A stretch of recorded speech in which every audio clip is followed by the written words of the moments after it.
Giants and Knicks were in Game 5 when O.J. started that fateful drive. His four-way hazard lights were blinking, and no one knew what the Jews was thinking.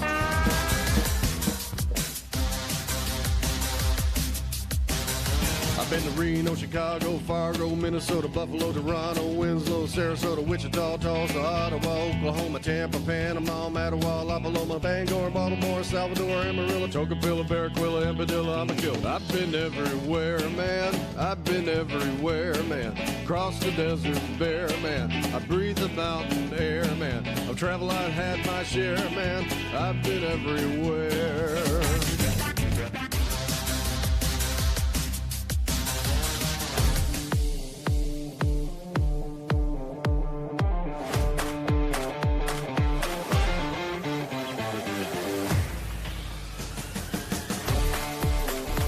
This is Oversight Live, your advocate for good governance.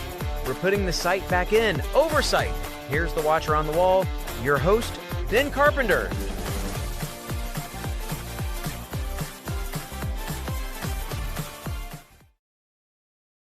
Good evening, everyone. Good evening, Alaskans. Good evening around the world. This is Ben Carpenter, your host of Oversight Live.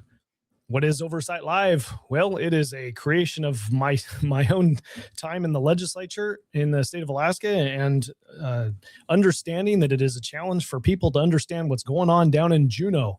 You can only get to Juneau by taking a plane or a ferry. You can't drive, so it's cost prohibitive in time and money for most Alaskans to show up and pay attention about what's going on.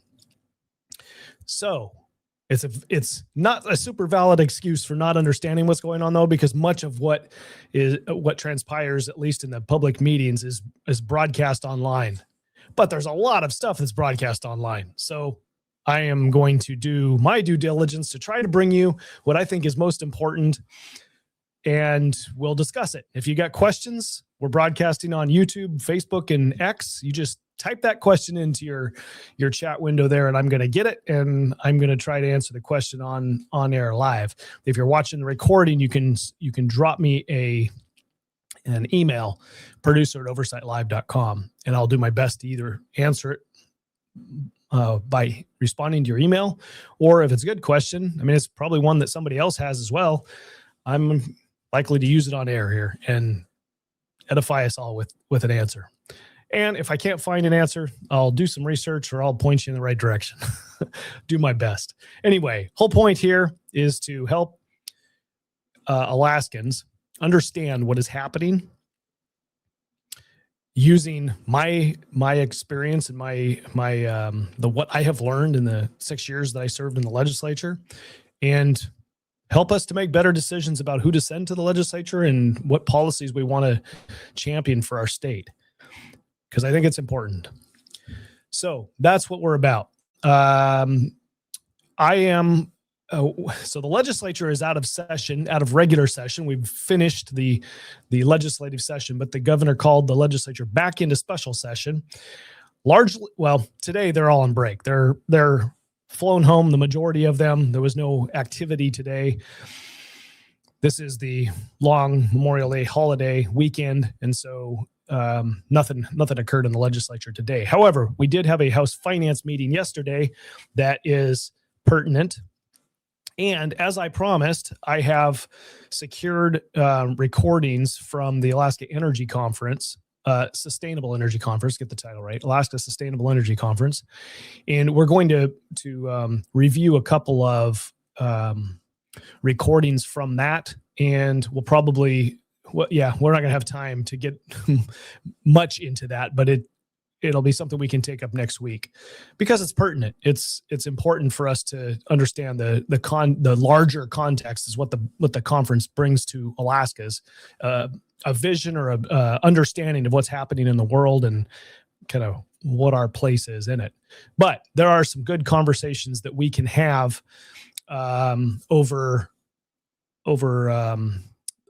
Governor Dunleavy and Brendan Duval, who's the CEO of Glenfarne. They were on the stage at the conference, and then Governor Dunleavy and Secretary Burgum, U.S. Secretary Burgum, had a press conference, and to set the stage for future conversations from the Alaska Sustainable Energy Conference, those two things will take up our time today. So that's what we're going to take a look at. I hope that you will find value in this. I know I did. It was interesting to see a comparison between what's on the agenda or what's on the mind of some of the legislators in the majority on House Finance, and compare that to the message that's being sent by the leaders at the Sustainable Energy Conference. So, shameless plug here. If you like what you see, don't forget to subscribe or like and share and help spread the word so we can grow our influence and grow the awareness that Alaskan voters have. It's important.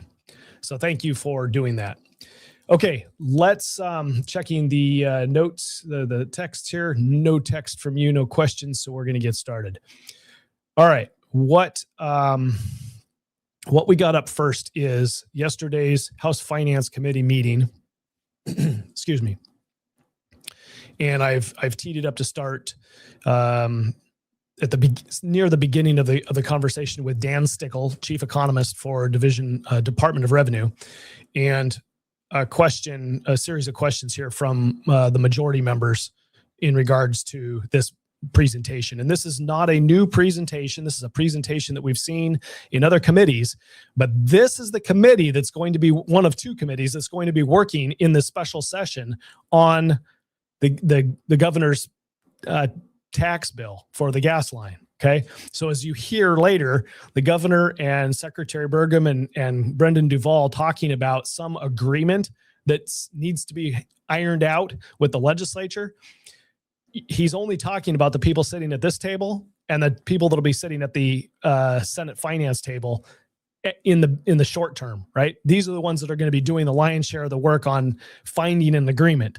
So today we're going to kind of get a sampling of where the headspace is for some of the majority members on House Finance. And I think that will be telling for where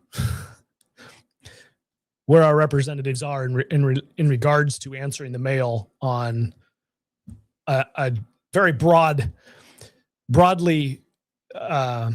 followed project, not just in the state of Alaska, but around the world. All right, let's get started. Thank you, Mr. Foster.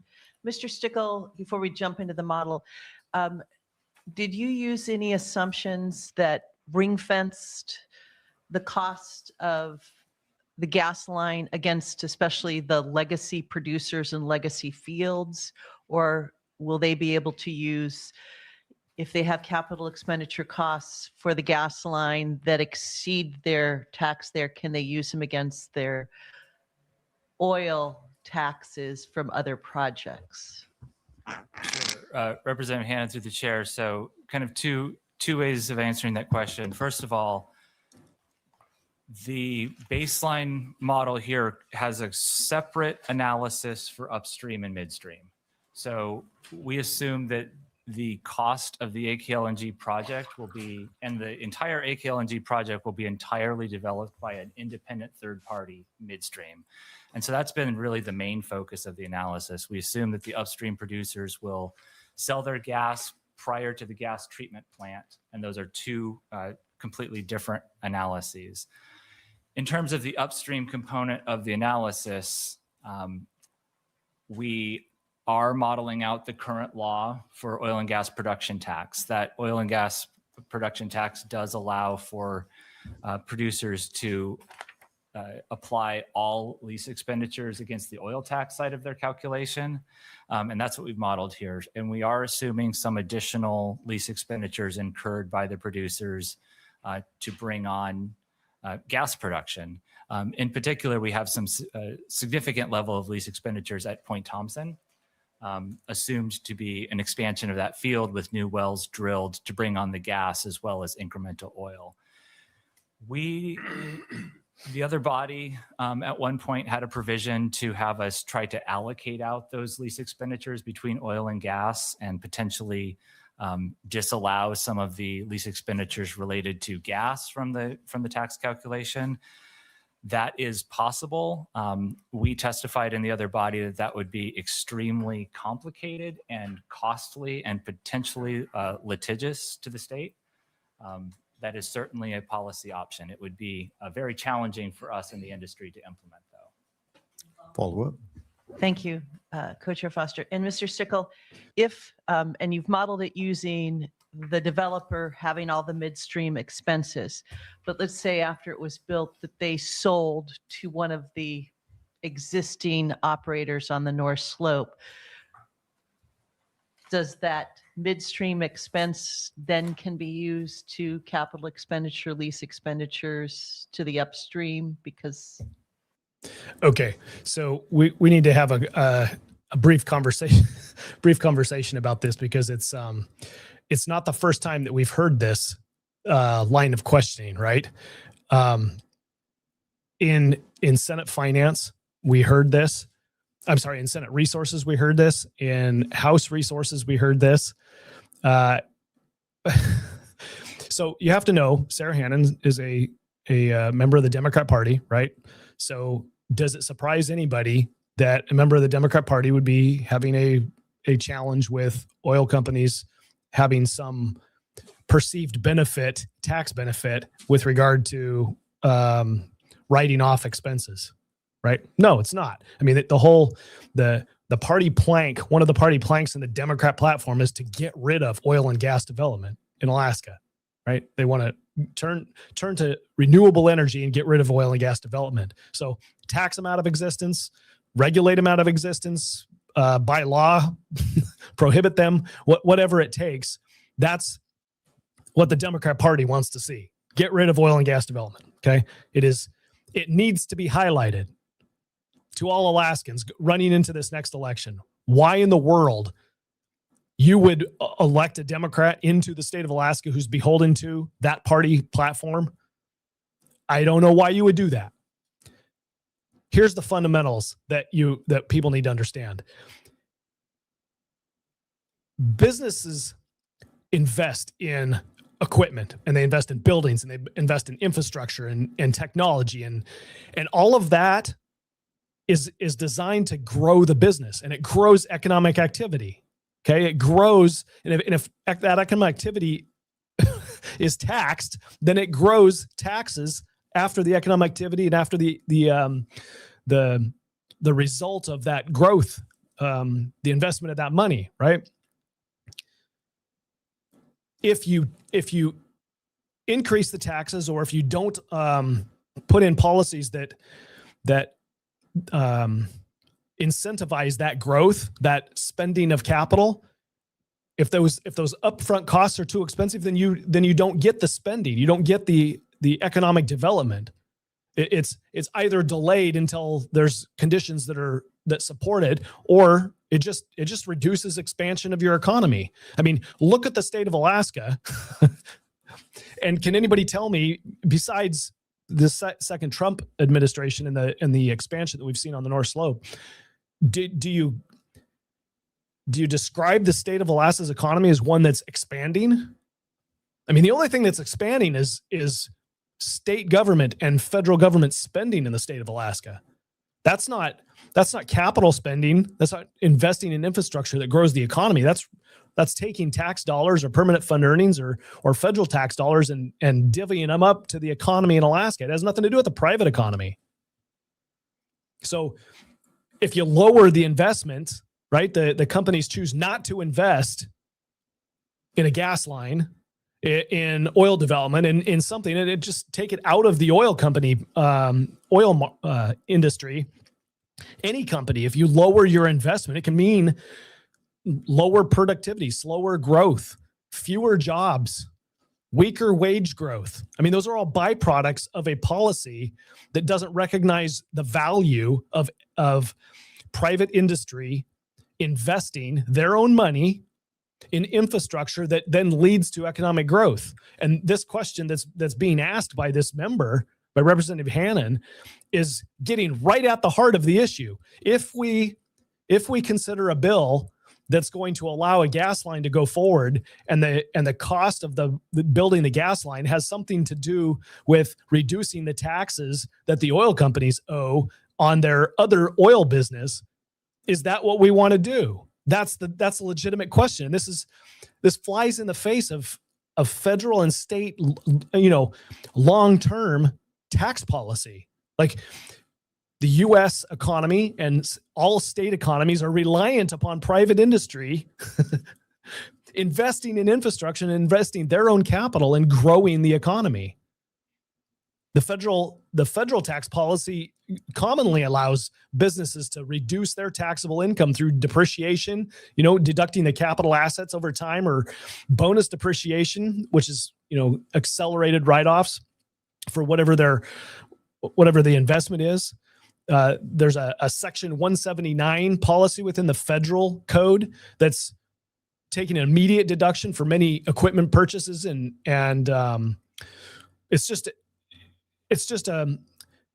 it's a way for the company to benefit from spending their capital to grow the business, and the government recognizing that if you grow the business, because there's a tax connected to that, a growing business will eventually give you more revenue at the state level. And then if you don't do the investment, well, if you're not growing, you're dying. And so that's been federal policy for a very long time. Alaska's no different. Alaska's historically used investment incentives in our resource industries, and this is nothing new. I mean, we had the whole conversation a number of years ago about oil and gas tax credits that were issued. Companies invested their money and received tax credits, and then the state decided not to pay them. We don't have enough money. We can't pay it. And it had to go to be litigated, right? If your policy goal of the legislature is to attract investment, even if it's in high risk industries like the oil industry and natural gas, if you're trying to attract it, you're doing that for a purpose. You either want the oil, you want the gas, or you want the royalties that come from selling of those things. Are you going to go do it? Is the state going to appropriate money to go build a well? No, we're not going to do that. The legislature doesn't know what they're doing with building wells. So you incentivize having private companies come in and do that. And this is the way that it's structured within the system, within our tax system, and it's the way we do business in the economy. You want businesses to grow because it means better jobs for people. It means more productivity. It means higher wages. It means growth. So this line of questioning that's going to be going on here with that's continuing from multiple committees, right? It's continuing. It's short-sighted. And we're going to get into this a little bit later when we see who's actually watching this, right? Is it just me and the handful of people that are tuning in live, the people that tune into this program afterwards and watch the recording? Is that the only number of people that are participating and watching what's happening in the legislature? Or is there a much wider audience that's paying attention to what's happening here? They can apply it that way. Yeah, Representative Hannon, through the chair, for the most part, no. So there is some question around how lease expenditures for the gas treatment potentially would be incurred, since that could be on the lease. Those would be things that we would work through. But generally, the concept would be that for the upstream production tax, that would still be based on the upstream lease expenditures. And then if a producer were to take an ownership interest in the midstream, that would be something that we would have to work through. Through regulations, we would have a different point of disposition for the gas and cost deductions for those transportation costs. Thank you. I also see we have with us Representative Mears in the audience. Thank you for joining us. I've got a question, Representative Josephson. Another Democrat? Yes, on this topic, Mr. Stickle, it just strikes me that the state should be as vigilant and guarded as humanly possible about maintaining its production tax receipts, and is entitled to do that without reduction Because if my state's going to get $600 million in royalty and tax from the gas line, but give up and have that discounted because we haven't sufficiently ringed off deductions that we could fight against, then where am I? These guys are already spent. They're already spending money in their head. You can see the dollars signs, going around in circles in the programs and things. They're already spending the money. They think they've got a pipeline built already. You don't get $600 million. You only get $600 million on a pipeline that gets built, and it's not your pipeline. You're not making the decision to build it. You're not putting your money at risk. Somebody else is making that decision. You're spending the money already in your mind. You're like, we've got to protect our money. We could get $600 million. You don't get $600 million off a pipeline that hasn't been built. You got to build the pipeline first. This is ridiculous. And I guess my question is could some referee in the abstract say, well, that clearly is an activity related to gas, and is not borne, for example, or is borne by Conoco, but Conoco's receiving its profit from that activity and should not be deductible against oil? Is it possible? I'm not a petroleum engineer, but is it possible to reach some? You're not a business owner either. You're not thinking like a business owner. You're not employed in the private sector. You're not thinking about growth. You're thinking about spending other people's money. Consensus about what is on the list as deductible and what is absolutely not. Representative Co-Chair Josephson, so possible, yes. It would be challenging. So obviously there's some activities and expenses that would clearly be oil or gas. There's some that would be unclear.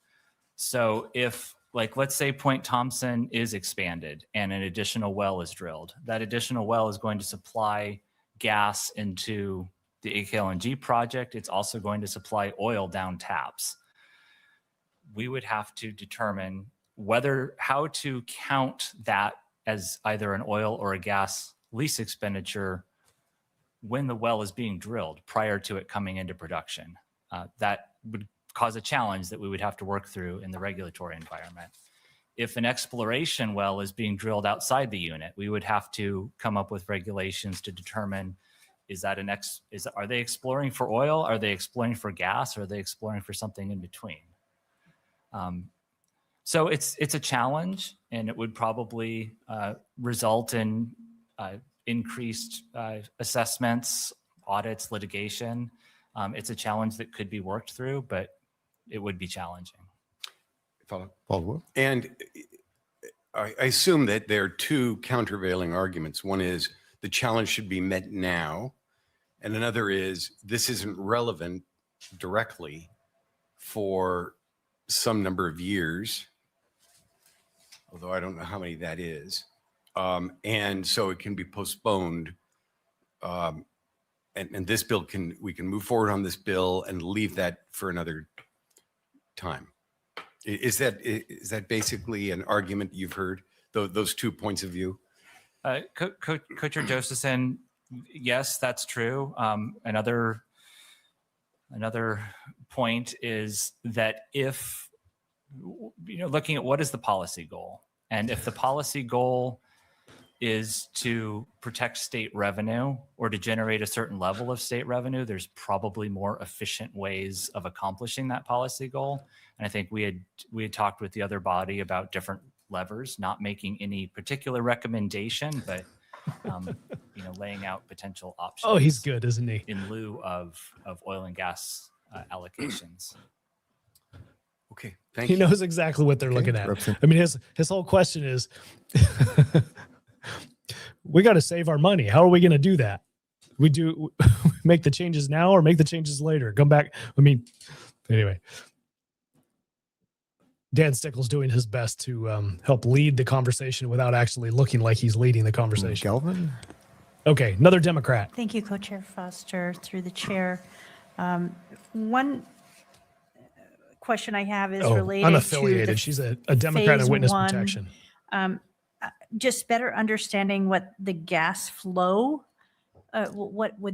is the expected gas flow, and I say that because I think that what I'm seeing here is 2031, but in another chart, I think it might have been from DNR, I think it expressed that the need will come into play, especially in 2032. So what is the expected gas flow and I'm sure it's a ramp up, but if you have that already in mind, I'd like to hear that. Sure, Representative Galvin through the chair. So we have an assumption of gas flowing starting in 2029 with phase one. We have that coming in at 65 billion cubic feet per year. The assumption there is that is 15 billion cubic feet contributing to in-state demand and 50 billion cubic feet per year from an in-state anchor customer. And that anchor customer could be a reopening of the fertilizer plant, data center, mining operation, something like that. So that's basically the initial phase one demand. And then we have the full export operations. Well, we have export operations beginning in 2031 and ramping up with full operations in 2033. Thank you. And I have one follow-up. And I think this may be for the next phase. And if so, then I don't want to ask it yet, but it's related to the spur line. You had said something about the cost that all of us who use gas from the rail belt will be paying for it, I think is what I heard.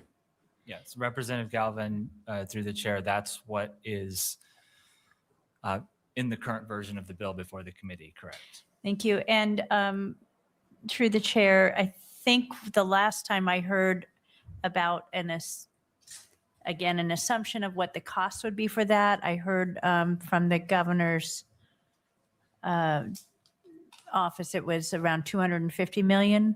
Is that still what you're working with? Representative Galvin through the chair. So we've heard a lot of different numbers. For purposes of our modeling, we used $190 million as our modeling assumption.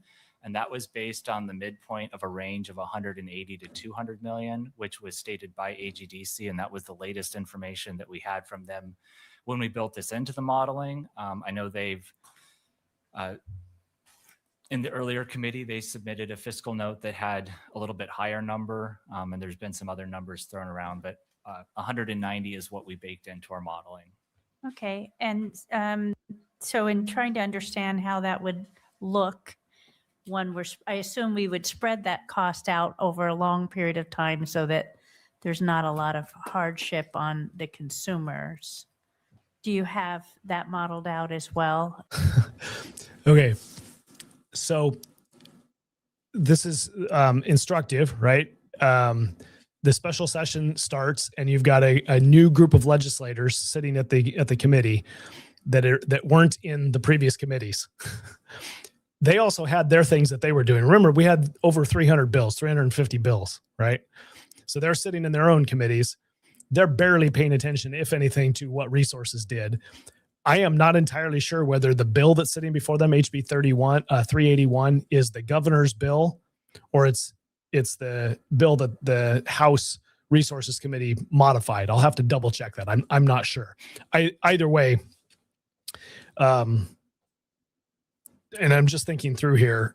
Yeah, it could be either at this point. So I don't know. But the point is, the legislators here are going to have to be asking the same questions that happened in resources because we're going to have to relitigate this, right? We're going to reinvestigate it all over again because the resources team couldn't figure it out. They couldn't get it done, right? On both branches, both sides. Senate Finance is going to do the exact same thing. This is why the special session is going to be a certain amount of it's going to be a waste of time in order to get to a final solution, because a lot of the questions you can just go watch the video from Last Resources and you'll find out the answers, but that's not what's going to happen. We're going to have to go through the effort here to get the answers ourselves. All right. Maybe we get better questions and better answers along the way. I don't know. But this is the legislative process. It also proves that just about anybody can get elected, right? You just have to go file your paperwork and then go smile at people, and you too can come sit on a committee and ask questions because you don't understand, right? Understanding is not required to get elected. That's not a prerequisite. You can come and serve and not know what you're talking about yet. Anybody could get elected. I'm getting a message here from inside. Oh, so evidently there's somebody missing from the committee, and it happens to be Representative Moore, and she wasn't in committee. Strange. Probably because she went home. I'm just guessing. After all, it's a weekend. It's a long weekend. Okay, let's we've spent 30 minutes on this. Let's go to the next thing that I want to show you, which is the governor's press conference.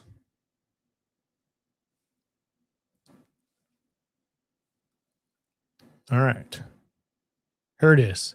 Let's make it big so you can see it. This is about halfway through. A reporter asks a question of Secretary Burgum, and I don't know whether I've got this teed up so you can hear the question, so I'll just re-ask it. The question basically is, Secretary Burgum, what's your message to the state legislature? Session on the gas line. Can you elaborate? And also, Secretary Burgum, you seem to have a message for the legislature that might apply to this special session, and can you elaborate? Do you want to give your message first, and I'll elaborate on the special session? My message was not specific. I don't know the legislators, and I don't want to get involved as a governor.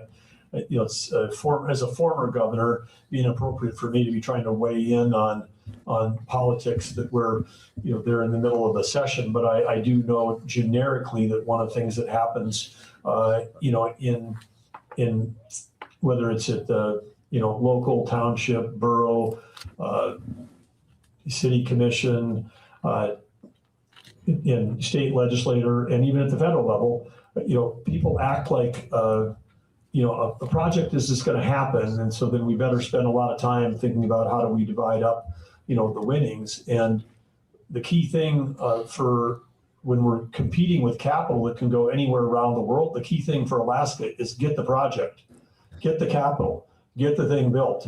And then once you get it built, any gas line that's been built in the world right now attracts all kinds of other things that come with it, because there's so many things, and whether it's processing of minerals. I just heard recently, there's if there's a mine that may get permitted, but if there's not enough energy here to do the refining, then what we'd ship it out of Alaska on boat, ship it to the US, rail it to Ohio, and Ohio would do the processing, and that's cheaper than here because of high energy prices.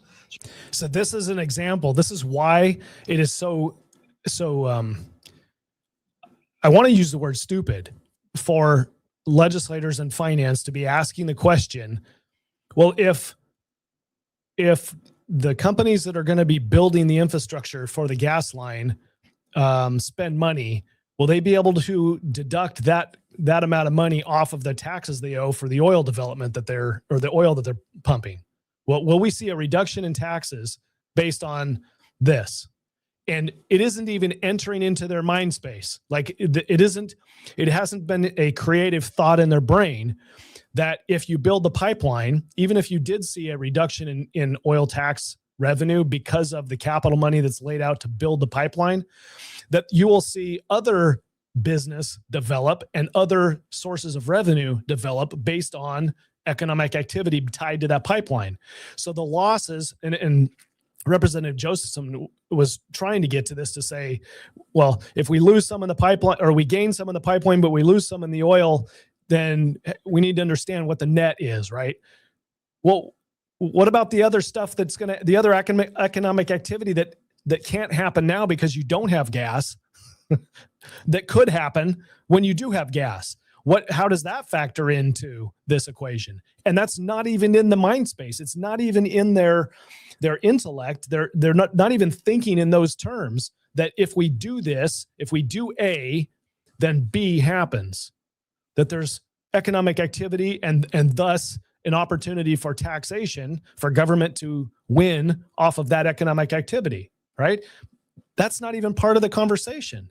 They're just assuming that the pipeline's going to take money away from them. And now I've got to question, if I have this pie created over here, but I have some slices of this other pie taken from me, how many do I still have the same amount of slices? They're not even thinking about another pie coming in and having 3 pies instead of 2 pies. It's just fighting over the table scraps. It's the mentality, fighting over the table scraps. And I can't conceive of something else other than what's sitting here right in front of me.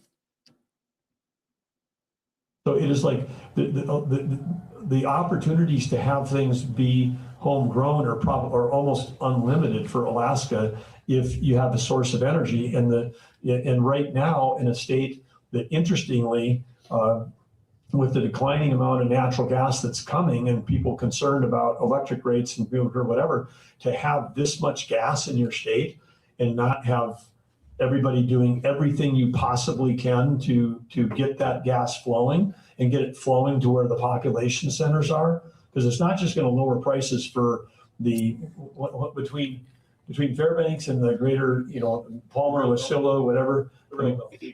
But what was it, 60-70% of the population? Yeah, it's 500,000 people roughly. Yeah, so it's like everybody in that group should go, wow, we could have, for our kids and our grandkids, everybody could have lower energy prices. And everybody knows it's not the cheapest place in the world to live, Alaska, but man, if you could have some of the lowest energy prices, that's very cool to be able to do that. And then with that, if you have low energy prices, then as I said, another thing, everybody's going to want to come. And whether it's advanced manufacturing, whether it's whatever it is, whether it's research, when you've got AI equals, I said manufacturing intelligence, but what are you going to do with that intelligence? Some of what you're going to do is research. The universities, the schools, the hospitals. It's like when it starts to become more broadly understood that AI doesn't raise your electric rates and AI can solve all your problems. And the more AI you have, the more it's intelligence for energy for intelligence. You take these things back and forth, but you say that about anything, intelligence for healthcare, and then, with better healthcare, you get better lifespans. I just feel like it would be odd to have this debate again, if there's a debate about dividing up the pie, as opposed to let's make 1,000 pies, and because that's the opportunity Alaska has. Yeah, no, thanks, Mr. Secretary. So it has been one strange year. It really has. We've set records weather-wise, climate-wise, weather-wise, I should say. So Fairbanks experienced a record in which it had, I forget how many consecutive days below freezing. Coldest January in Mat-Su and Anchorage. Cold March. If you look out here, we'd all agree this is a late spring. As a result of that, our limited gas supplies in Cook Inlet were strained this year. NSTAR will tell you that. We were almost getting on the verge of where we would have to call the bases again and say unplug things like coffee makers and copying machines.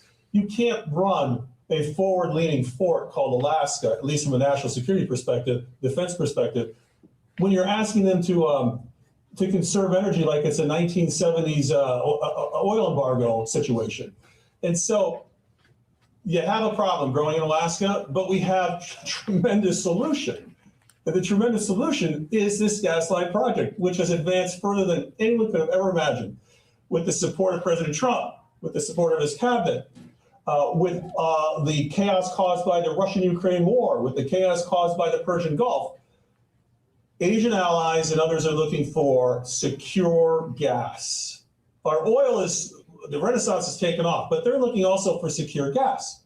Well, guess what? We have trillions and trillions of cubic feet of gas here in the state of Alaska.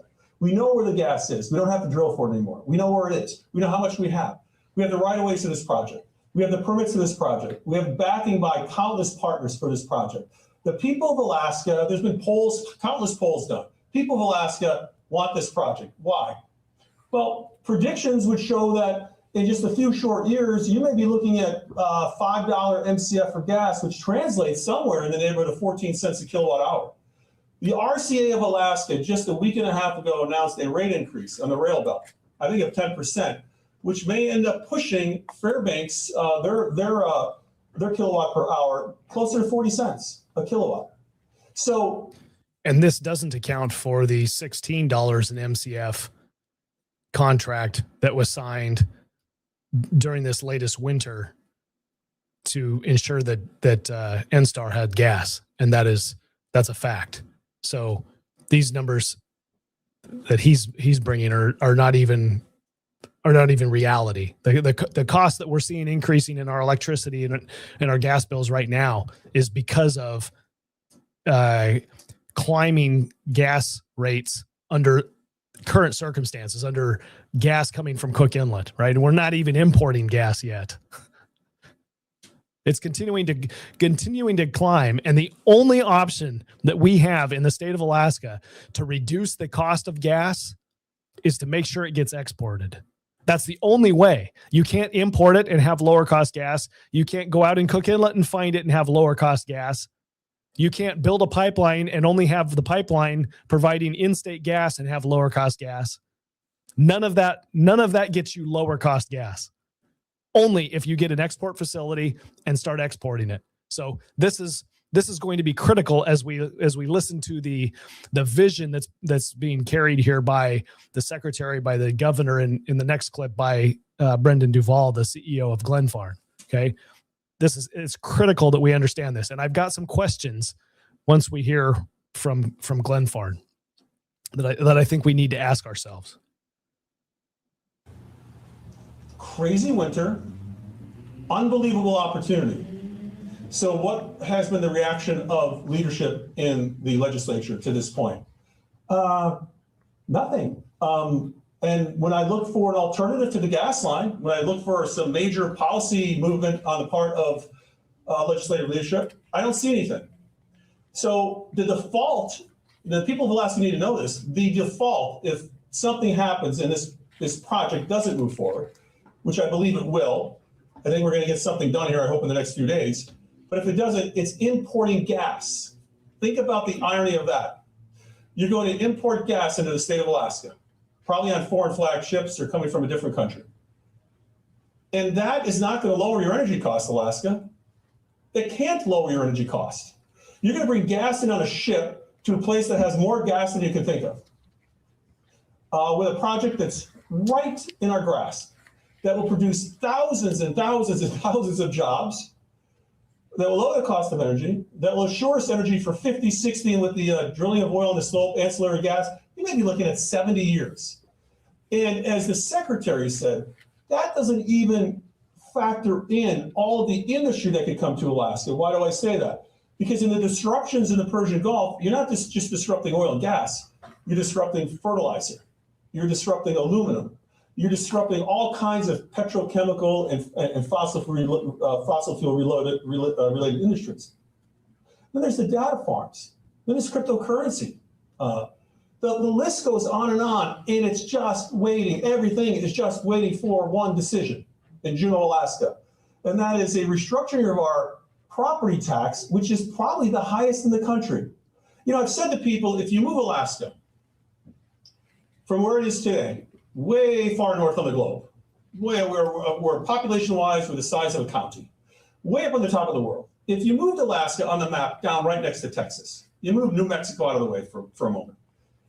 We get the same interstates that Texas gets. We get the same material where material is made and material is shipped for these types of projects. You have the labor there, you got everything there. But if we're right next to Texas, and we don't change the property tax, we still lose investment to Texas. How is that, Dunleavy? How do you lose investment to Texas? Because this property tax is going to, on a $50 billion project at 20 mills, is going to be about $1 billion a year that has to be paid to the state by investors even before gas flows. So the key here, as the secretary says, is get the gas flowing solve those issues. And then those are, how do I word this? Alaska has issues and a problem related to this gas line that the rest of the country could only wish for with all the gas that we have and the proximity of Asia to sell it. So I would ask, and we're going to go into a special session, and that special session will go on as long as they need to come up with a decision. I hope they do it sooner than later, but the people of Alaska are not going to tolerate us saying, well, you know, that's it, can't get it done, because this is a human issue. This is a human-made problem. This is not an act of God. This is a decision on the part of a handful of folks in Juneau who wish, for whatever reason, I don't understand, play with the future of Alaska. When is the special session? Excuse me? Is it immediate? Immediate. Right after. Right, it's 1 hour after. You can't do it any later than an hour after adjournment. There'll be a special session. That's correct. Now, people have said to me, well, Dunleavy, we don't have the time. We don't have the time to do this. Well, last night, there was time to shove a spay and neuter bill into an invasive species bill in finance. So Rome is burning, and we're shoving a spay and neuter bill into an invasive species bill. There's a priority issue here that is out of alignment with what the people of Alaska need and want. And you've got one priority now in a special session: deal with the gas line. So what is the legislature going to do? What is the leadership in the legislature going to do? Deal with it, or find some way to obfuscate it, some way to confuse it and muddle it up and and somehow get some ulterior motive, right? Get something that they want out of this that has nothing to do with oil and gas development, has nothing to do with a gas line providing energy to Alaskans. It has nothing to do with that. I think it's likely that they're going to try that. If you were to poll the 60 legislators down there, I guarantee you a majority, a large majority, want to get this thing taken care of because it's common sense. If you were to poll, and they have Alaskans, majority of Alaskans would like to have cheap gas, would like to have cheap electricity, would like to have a surety of energy, would like to have their kids stay in state and working in some of these industries, would like to have their grandkids here.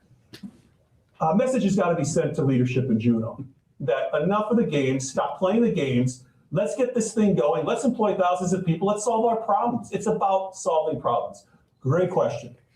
Last question here in the center. Hello, Governor Dunleavy, Joe Allgood, Alaska's news source. Hello, Secretary. I'm curious on that note, with the special session coming up, if there is a piece of legislation on the gas line and the property tax restructuring that you're talking about, is there any chance that you would consider a pension bill like the one that we saw last night that you vetoed in the future? The main focus, we should not be playing games with bills and subject matter being stuck into a gas line bill. The main purpose should be the gas line property tax changes occur so we can begin the execution of this gas line. A pension can wait. And I'm not going to equate the value of these bills.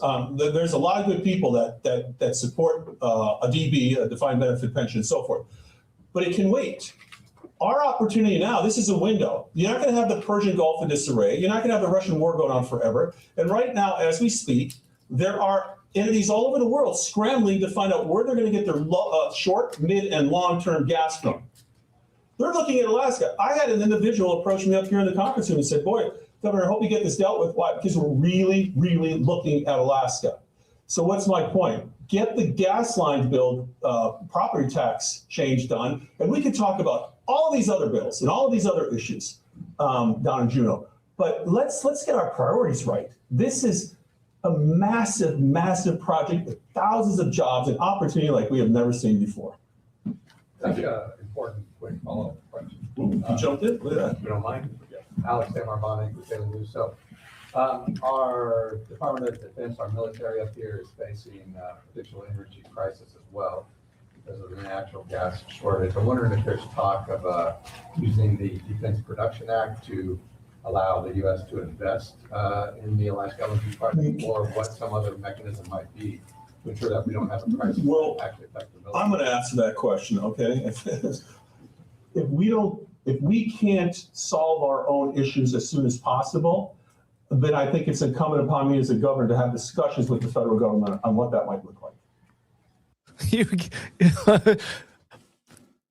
Look, I've never been Dunleavy's strongest supporter, right? I've criticized him throughout the years on certain things, but there are certain things that I agree with him on. And this, the answer to this question is perfect. It's like, I can't believe you're asking the question. If we can't fix ourselves, if we can't deal with this problem ourselves, it's an Alaska pipeline, not a U.S. pipeline. If we can't deal with this ourselves, then I guess I'm going to have to ask Uncle Sam to step in and bail us out because it's that important. I do not have enough people in the state of Alaska who can prioritize correctly to get this thing done. And I need you to step in and override this nonsense somehow, right? Like, help me get this done because we can't do it. You know how absurd that is? Like that there's even a conversation that somebody out there or some buddies is thinking, well, sure wish we could just have the federal government step here and do this for us. I mean, talk about not having the right people in the legislature. And it's just mind-boggling. Mind-boggling. So let's see if we can solve our problems here in state, get this dealt with. But if not, I'm certainly going to open the conversation as to how we get this built because of the national security issues for our bases as well. You're taking 3 bites at the apple. No, I would say on that, I mean, I know the way that this administration is operating on all the investments that are being made, which is that if it comes to that and there's going to be federal participation, there'll be an ask from the federal government about what's the state going to do. You know, and the federal government is not going to throw a bunch of money in so that the state can have among the highest property taxes. I mean, it's not like we're going to subsidize that from another source. And that's exactly what Senate Resources was getting at when Senator Giesel was asking questions about is the federal government going to bring in some money? Are we going to get some money from the federal government? We could just keep our property taxes where they're at, and we'll just have the federal government come in and spend money here. I mean, it's the entitlement in that mentality where you think you can just bend other people to your will and live off their money. Like you're the center of the universe. I mean, it's amazing. It's sad and it's amazing to see. But Secretary Burgum's exactly right. The federal government and Congress is not going to be like, yeah, Alaska, set your tax rate at whatever you want. We'll throw our tax money in there and you can just live off of us. I mean, remember, the state of Alaska almost didn't get made. Like Congress almost didn't accept Alaska into the union because they were fearful. People in Oklahoma were fearful that the state of Alaska was going to be a burden on the rest of the union. Like they were right. They were absolutely right. We're a net positive recipient of federal dollars, meaning we don't pay federal taxes as much as we receive federal taxes from other taxpayers in the United States. We're like our leaders, right, in the legislature have this mindset that we just need to reach out to Uncle Sam, to Lisa, to Senator Sullivan. It was Senator Stevens before and Don Young, right? Just go get the federal dollars and bring those in. We don't need to deal with this ourselves. We could get the federal money in here. Then we don't have to spend our own money. I mean, it's such a... Secretary Burgum's right. The decision makers are going to look to the state government, to the legislature, and say, what are you doing to solve the problem if we're stepping in? They're not going to allow us to have the attitude that you saw from Senator Giesel and the Senate Resources. That wouldn't make any sense to the taxpayers. But I think, the question that, the governor's asking appropriately is, does the state want to have $50 billion of investment and tens of thousands of jobs and a legacy project that's going to, have a generational impact or not? I mean, and again, looking from the outside, the thing that's, again, staying out of the legislature and all the things legislatures have to deal with as a former governor, but just focusing on the national and strategic importance of this particular piece of infrastructure. The only piece of infrastructure that the President Trump mentioned in his State of State 15 months ago is the only one that made it in to that State of State. It's a signal to the world, because it's not just people that are investing, not just people that are loaning the debt money, but it's also the people that are trying to, when he said people are looking where they can buy the gas, countries, like Japan, where we've got 50,000 troops, or South Korea, where we've got 28,000 troops, they're going around the world right now going, who will sign a purchase agreement at X price for the next 10 to 20 years, where we will guarantee we will buy this gas. And when they see something like last night, they're like, oh, maybe these guys aren't serious about actually building this pipeline. Okay, I'm going to ask the question now, and I'm going to ask it again, but I want you to be thinking about this. To the naysayers, to the people who are saying, oh, this project's never going to work, it's never going to be economical, it can't happen, this is a boondoggle, it's whatever, right? Whatever your excuse is. And there's lots of them out there. There's lots of reasons why. Do you think, listening to Secretary Burgum, do you think he's a liar? If the answer is yes, then that takes you down a path, because he's stating some things that are significant to why a project like this can move forward. If you don't think he's a liar, then there's some things that you've got to consider. Namely, what is it that you know that he doesn't? What is it that you know that the people that he's talking to in other countries who are looking at this pipeline and getting gas from Alaska as a serious option, right? What is it that you know that those people don't? Okay, we're gonna get into that just a little bit more here in a minute.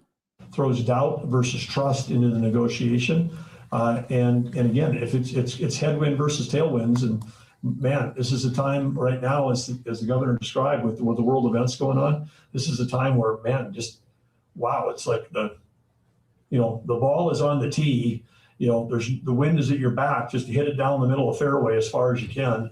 And the prize is Alaska's. I mean, there really isn't. There are very few infrastructure projects like this in the world. One of the only ways this is going to be a problem is if, as I said in my remarks earlier, is that Alaska somehow gets tangled up with itself, because you've got the gas, you got the demand, you've got the know-how, you've got the construction companies, you've got debt financing that was announced. I mean, this thing, you got the permits done. I mean, you go around the world and go, name the other projects that would have a global impact on energy and geopolitics that have all their permits. I can't. So he's ticked off a handful of things that are necessary for a project, right? And I can already hear the naysayers out there that are saying, "Oh, well, those aren't binding contracts. You don't have binding contracts yet. Those are just temporary. Nothing's written in stone yet." So is he a liar or is he not? Are there other people that are banking on the fact that this project is going to move forward, and they're lending their credibility and their initial support to the project if all of the things can get lined up, or not? What is it that you know, naysayer, that he and all of the people that he's dealing with and is just named off that have their influence in this project, that they don't know? I think of one. This is one of the last pieces that's in there, and this isn't costing anybody, because if it's not built, then you can have a higher percentage of zero. Because if it's not built, there won't be property taxes, there won't be royalties, there won't be whatever. If it's built, you got the next 50 years to argue over, how do you extract revenue out of it? But that's all I say. I said, build it. I mean, build it, and then and you're going to see when they will come. You're going to see other industries that aren't even being discussed show up to get access to that gas, and protect the air bases, and protect communities, and have lower prices for every consumer in this region. So Again, Alaska's in a very enviable position right now, and it's like, grab that prize. Yeah. Make a decision. We all ran for office. We all knocked on people's doors, and we didn't give them a message of despair and lack of opportunity. We all, shined ourselves up and said, hey, we want your vote because we want to go to Juneau and do something good for you. I can't think of anything better than this project, to be honest with you. What do you do now when you go back home in an election year and you punted on this or you drop the ball? You knock on the door and say, what? It was that guy's fault? It was that guy's fault? I don't think the people of Alaska are going to go for it. People of Alaska are very tolerant with a lot of the political shenanigans that happened in the state. But when they're faced with the specter of turning their light on at 40 cents a kilowatt hour when it did not have to be that way, when they're faced with the specter of their kids going south, why? Because they're going to go to a place with 14 cents a kilowatt electricity and unlimited job opportunities. We don't want to be the state that snatches the feet out of the jaws of victory. And as we speak right now, they have an opportunity to make sure that doesn't happen. Any other questions? Are we done? All right. Let's move on from that press conference, and we're going to jump over to the Sustainable Energy Conference, where CEO Brendan Duval, that's CEO of Glenfarne, and the governor are having a conversation. Change platforms here. Let me see if I can make this bigger for everyone. There we go. So when we look at this project, we started talking at about roughly 2 years ago. We had a bit of a dating game for nearly 9 months because I had to do a lot of work to figure out why Exxon hadn't done the project, why Conoco, BP, Hillcorp, a lot of these household names. And ultimately, we're a company that focuses on old-fashioned fundamental principles and not looking at newspapers or other reports that other people have put together for their own advice. And so it took a while to get into the underpinning principles, and I'll go through some of those simple principles here shortly. We then entered into a letter of intent late 2024, and then we ultimately executed a purchase agreement to buy 75% of the company. The state, through AGDC, owns the other 25% in March 2025. So we've been in it for about a year. And when I did the opening remarks, I met this audience about a year ago. And so the dynamics for the project have just continued to get better and better and better. And I wish I said a lot of that I had influence over, but the project has just improved independent of our involvement along the way. So when the White House shifted, that pro-energy, the Energy Dominance Council came into being, even just as we're negotiating our purchase agreement. The focus on energy, the allies focusing on US LNG increased, and then ultimately that focus went to a pinnacle moment with the weakness of supply coming out of the Straits of Hormuz. And so the global macro environment, you could never imagine. So I went through the lining up of the regional level, the state level, the federal level, and global geopolitical politics. Couldn't make it any better. So that's fortunate. But really the underpinning of the project and why it works existed even before this. Most of the permits here came through under the Biden White House, just about every single one of them. So I often get asked, well, what happens if the White House changes? And I said, well, we'll be back to the type of leadership that we had before that. And we got our permits then. So when you've got a project like this, it's very comforting to me that both sides of the aisle have been supportive of this project in Alaska in a more recent history, maybe earlier not. So then we look at what's happened over the last 12 months. And if you remember, I might have walked you through the simple math that I did when I figured out this project works.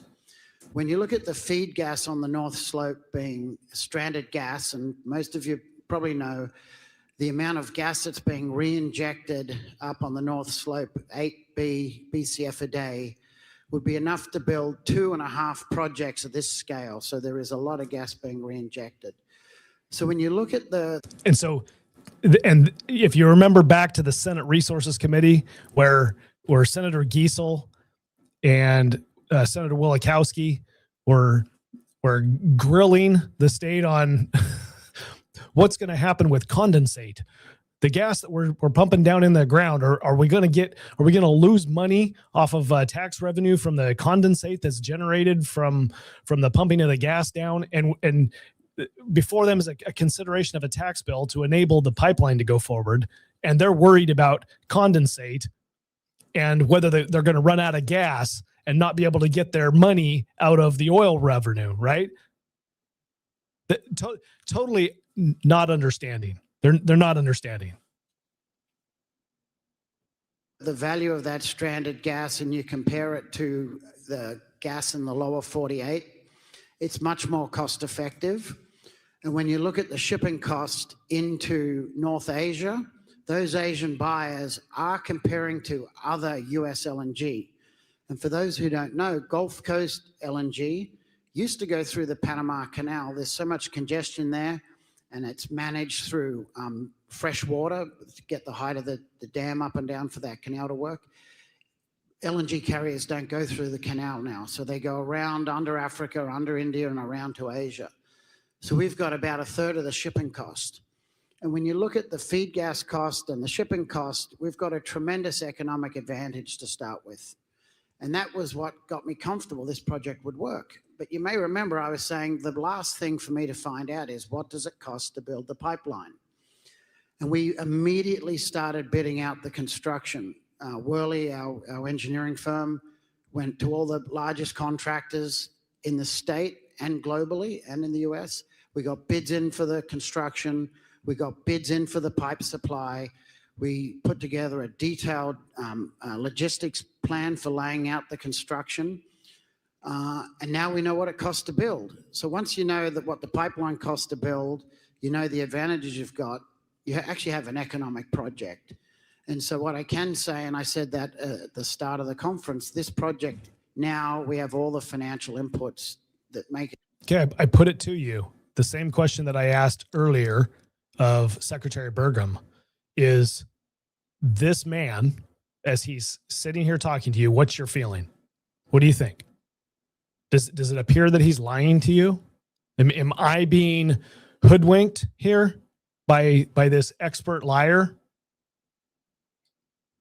Because that's what it would take to believe the naysayers who say certain things about the project. Okay? That this man's a liar. He's standing on stage, he's being recorded, it's being broadcast all over the internet, that he is saying from his company's perspective, they've done their due diligence,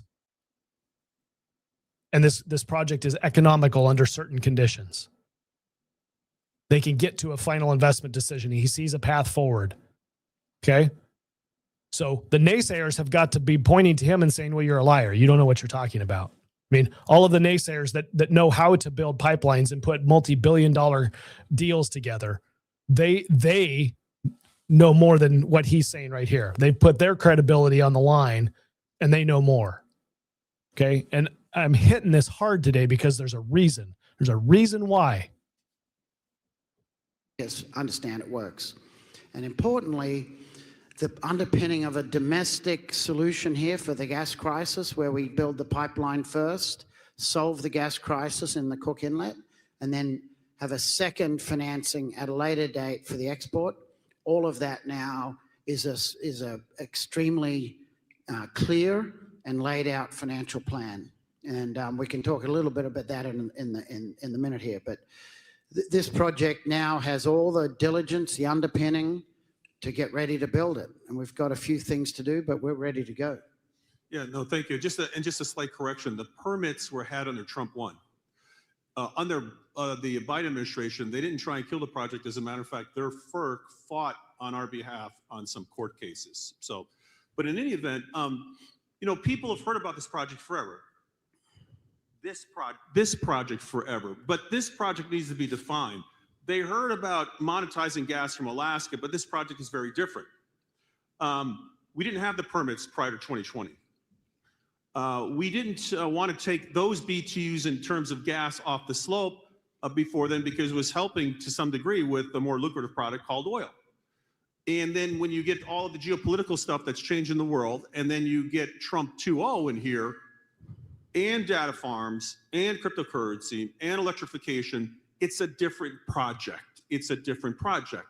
So the other thing that's happened that makes this a different project is we're running out of gas in the very inlet in which we pioneered LNG export, right out the window here.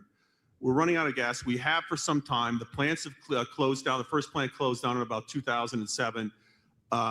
We export and the fertilizer plant were shut down in the mid 15, 17. And then what we're experiencing this, you've noticed out the window, we have a very cold spring. Normally we'd be in summer right now. But a very cold spring. We had a cold winter in Fairbanks, Alaska, record cold temperatures, record cold temperature here in March, I believe, and record snows in January.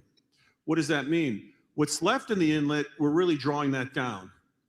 And that's a problem when you have sophisticated military bases. This is another consideration that the Trump administration knows and that we talk about. Very sophisticated military installations that are forward-leaning because of the adversarial world we live in here in the Northwest. They need gas.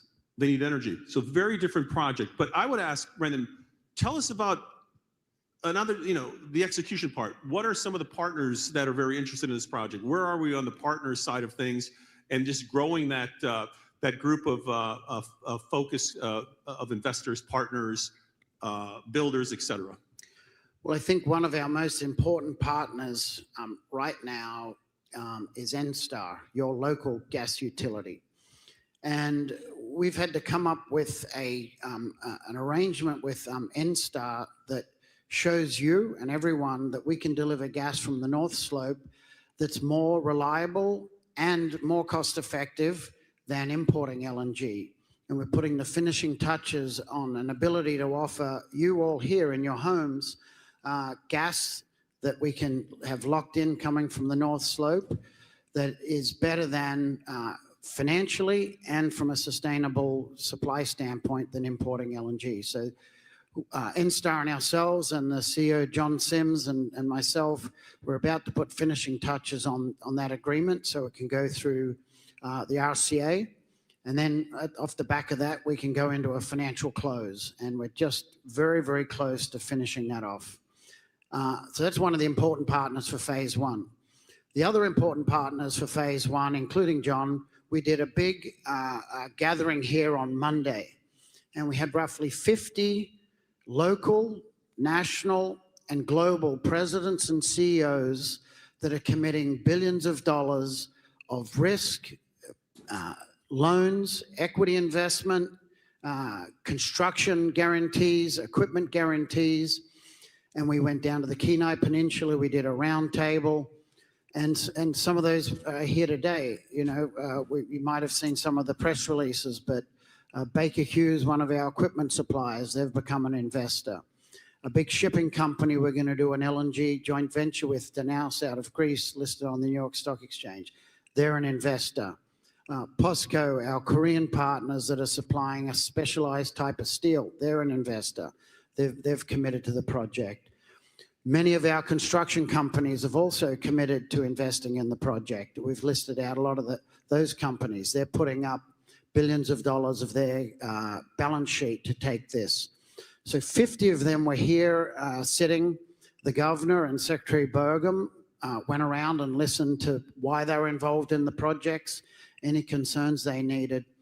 And off the back of that, I had a dinner the following night with the leading global project finance banks in the world. And those banks have given me proposals on terms and conditions that allow me to say I can make a final investment decision here once we finish up some of these agreements, possibly this tax bill out of Juneau. And they were all here as well listening. And they left even more enthusiastic than when they came, because there's nothing like doing a site visit, seeing the enthusiasm and all the stakeholder engagement here. So I can confirm I've received enough proposals of private financing on terms and conditions that once we convert that into long-form documentation, we can build the domestic pipeline, and that's very exciting. And so we talked a little bit about this. Here we go. Yeah, so I want to address this. Chris says they're not even talking about exporting LNG. They're looking at the local market. No, what they're talking about is building the pipeline in phase one. There's not a conversation here where Glenfarne is looking at being able to recoup their investment or recoup their money or get an investment, get a return on their investment, getting support from outside the state of Alaska, as we'll hear here in a minute, numbers of countries. None of that comes to play if you're just focusing on a local market. There's like Kevin said earlier in the chat here, that there's not, where's his statement here? Thanks, Representative McCabe, for joining us. There's not enough users in Alaska to make gas economical. And I don't know that I agree with that statement wholeheartedly. Make it economical for us. I mean, Glenfarne could certainly charge us what's necessary to make it economical for them. We wouldn't want to pay the price of gas at that point, right? We'd be like, oh, please get us imported gas or get us something else, build coal or whatever is necessary. We don't want to have to pay that price. So they could make it economical by jacking the price up on us, but that's not feasible. No one, a cheaper alternative is going to be used at that point, and then they wouldn't be able to sell their gas. But the point is, there's not enough market in Alaska domestically to justify building just the pipeline. So they can't stop there. That it isn't feasible to think that they're actually that's actually the plan, is that they're just going to build a pipeline for phase one and then stop. The whole, what he's, I mean, if you think that, if you're into that conspiracy theory, then what he's saying on stage right now, you're calling him a liar. You're judging the man, or you're just being ignorant, but you would be looking and listening to what he's saying and judging him and saying, I don't think you really had those conversations with those 50 company heads and other country leaders. I don't think you actually had those conversations. I don't think you're actually trying to get gas exported to their countries. I think you're just trying to pull a fast one on all of those people, including all of Alaska, right? That's what you would have to be saying to yourself. That's the reality of saying this project is only about in-state gas, and he's just going to stick it to us. I've heard that. I've heard that comment from people who are buying into this conspiracy theory that that Glenfarne's just trying to pull a fast one on Alaska.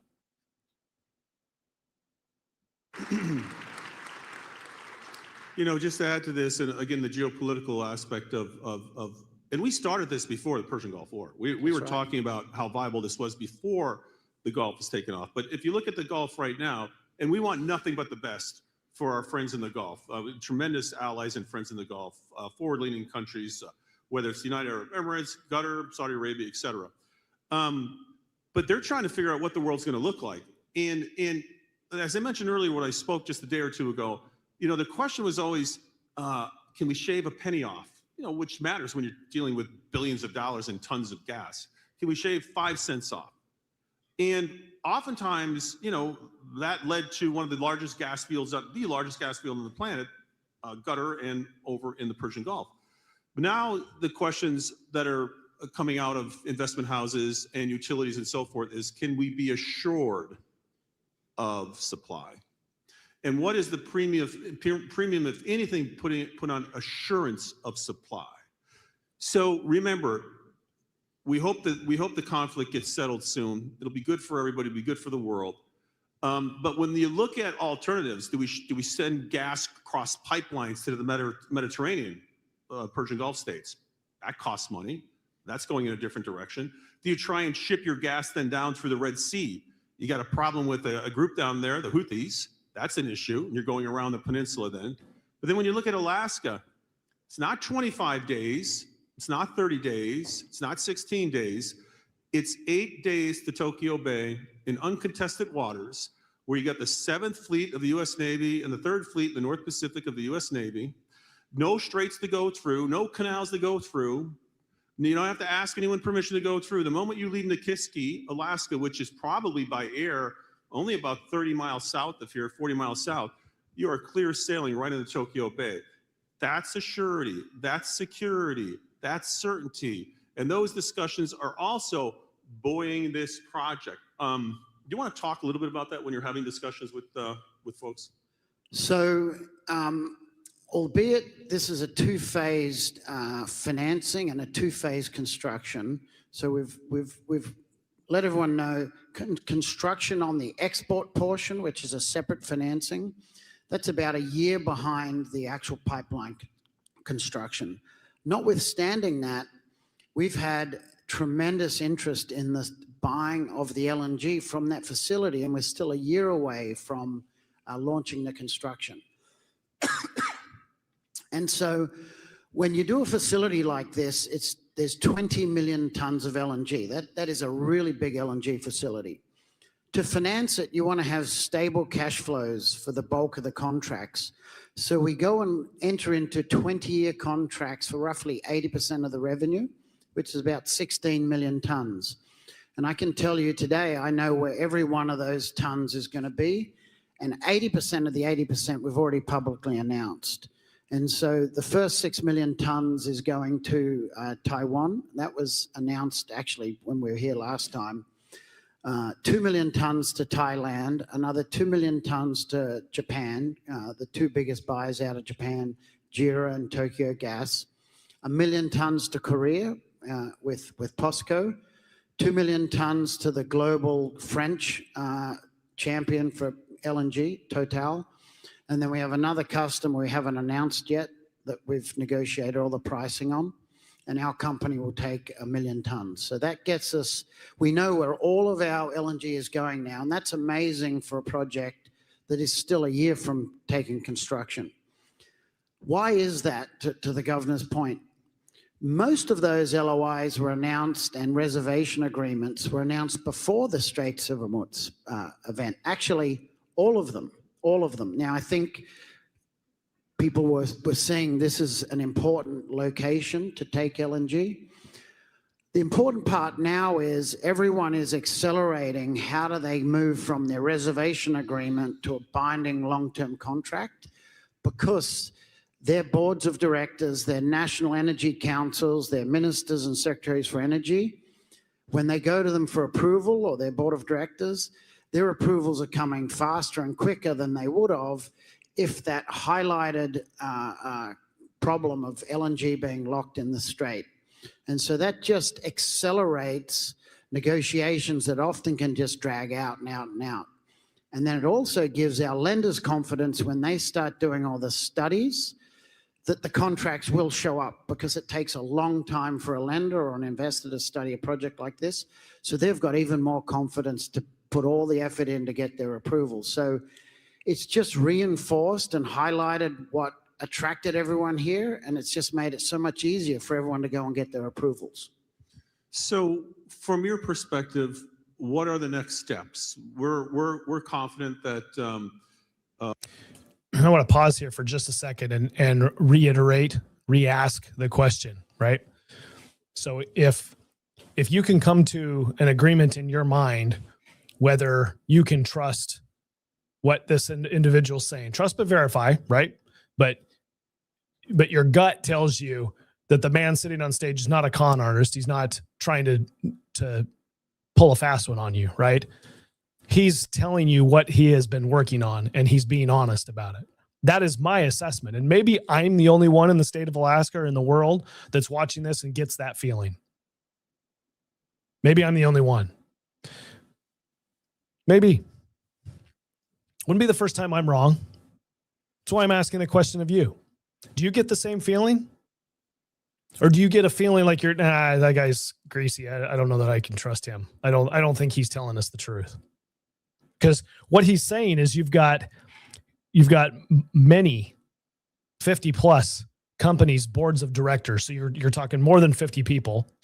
Each board's probably got 6 to a dozen people on it or more who are looking at the project and saying, hey, we want to participate. You've got national energy councils, so multiple people in multiple countries, ministers and secretaries of energy, the leaders of countries who are communicating intent to participate if this is a economical project, right? You've got multiple or some financial companies here that are going to be loaning money, have to do their own due diligence, but they're not blowing him off, right? He's saying that he's in the door, having the conversations. They're going to do their due diligence. We're moving forward with this. So if he's a liar, then we can discount all of that.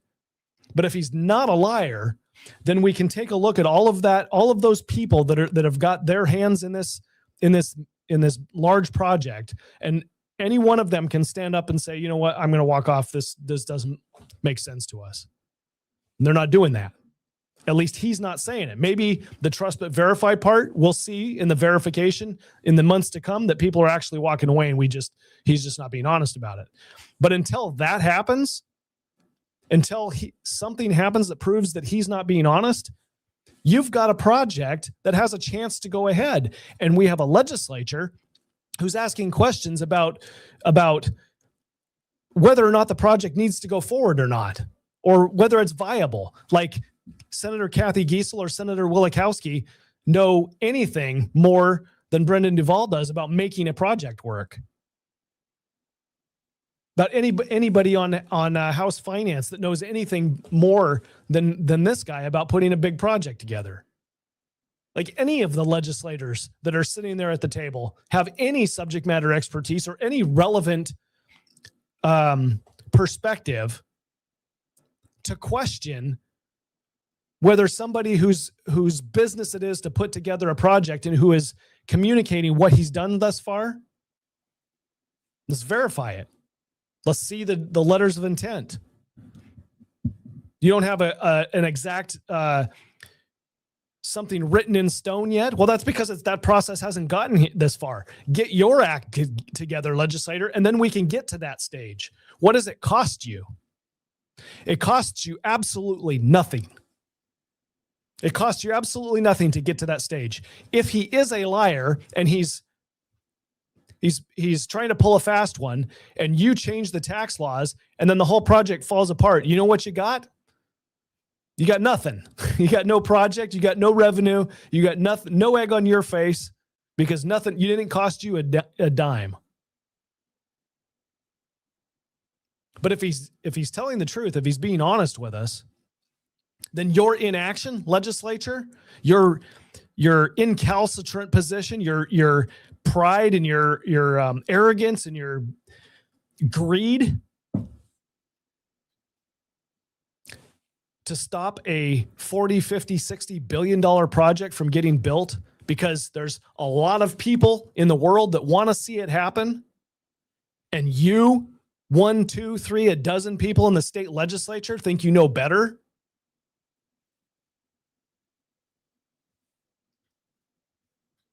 It's shameful. It's absolutely shameful that we've got 300 bills written.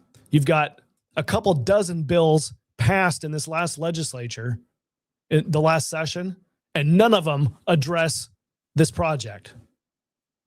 They're all low-hanging fruit. They're all small things. They're all asks for constituents and for special interests and government taking care. It's fighting over table scraps. Not a single one of you in the legislature's got a vision like these gentlemen have that are communicating what we could do to improve the quality of life in Alaskans for generations. None of you. Y'all need to sit down and pay attention to what's happening. Do your part. Ask your questions. Relieve the ignorance in your brain. Because none of you know how to put a project together like this. Ask your questions. Do your due diligence. But at the end of the day, we got to have a pipeline.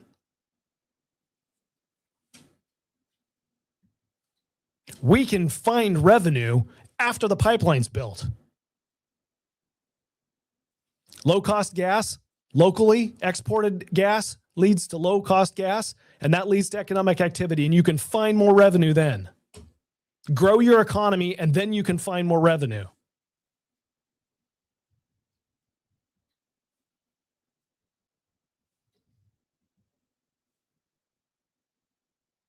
Our work in Juneau will provide an environment for investment, larger investments, more long-term investments in the project, and we should hopefully hammer that out here pretty soon. But what do you see are the next steps? What do you see happening? You come back here next year. What would you be telling the audience when things progress through the various steps? So right now, these financing proposals that are in the pricing of the financing and the terms and conditions, they are subject to a couple of key things. One, a form of this tax abatement stabilization arrangement that is being negotiated in Juneau. That's a critical condition. Another condition is the RCA approving the NSTAR agreement that at some point in time we'll have to file. With those two key milestones, I expect to be happening here in the very near future, we can then go into documenting those loans and getting all of our construction contractors actually in mobilization phase. And what we've asked our contractors to be ready for is to be having their equipment up on the slope and on the right of way in Q1 of this next year in 2027, to have construction seasons going through 27 and 28 and have commissioning in 29 so we can deliver gas here through the pipeline late in 2029. And so the next steps are to really focus on getting these two conditions behind us. Putting every single agreement we have goes from like a 5-page key terms and conditions, and then they have to be converted to a couple of 100-page documents.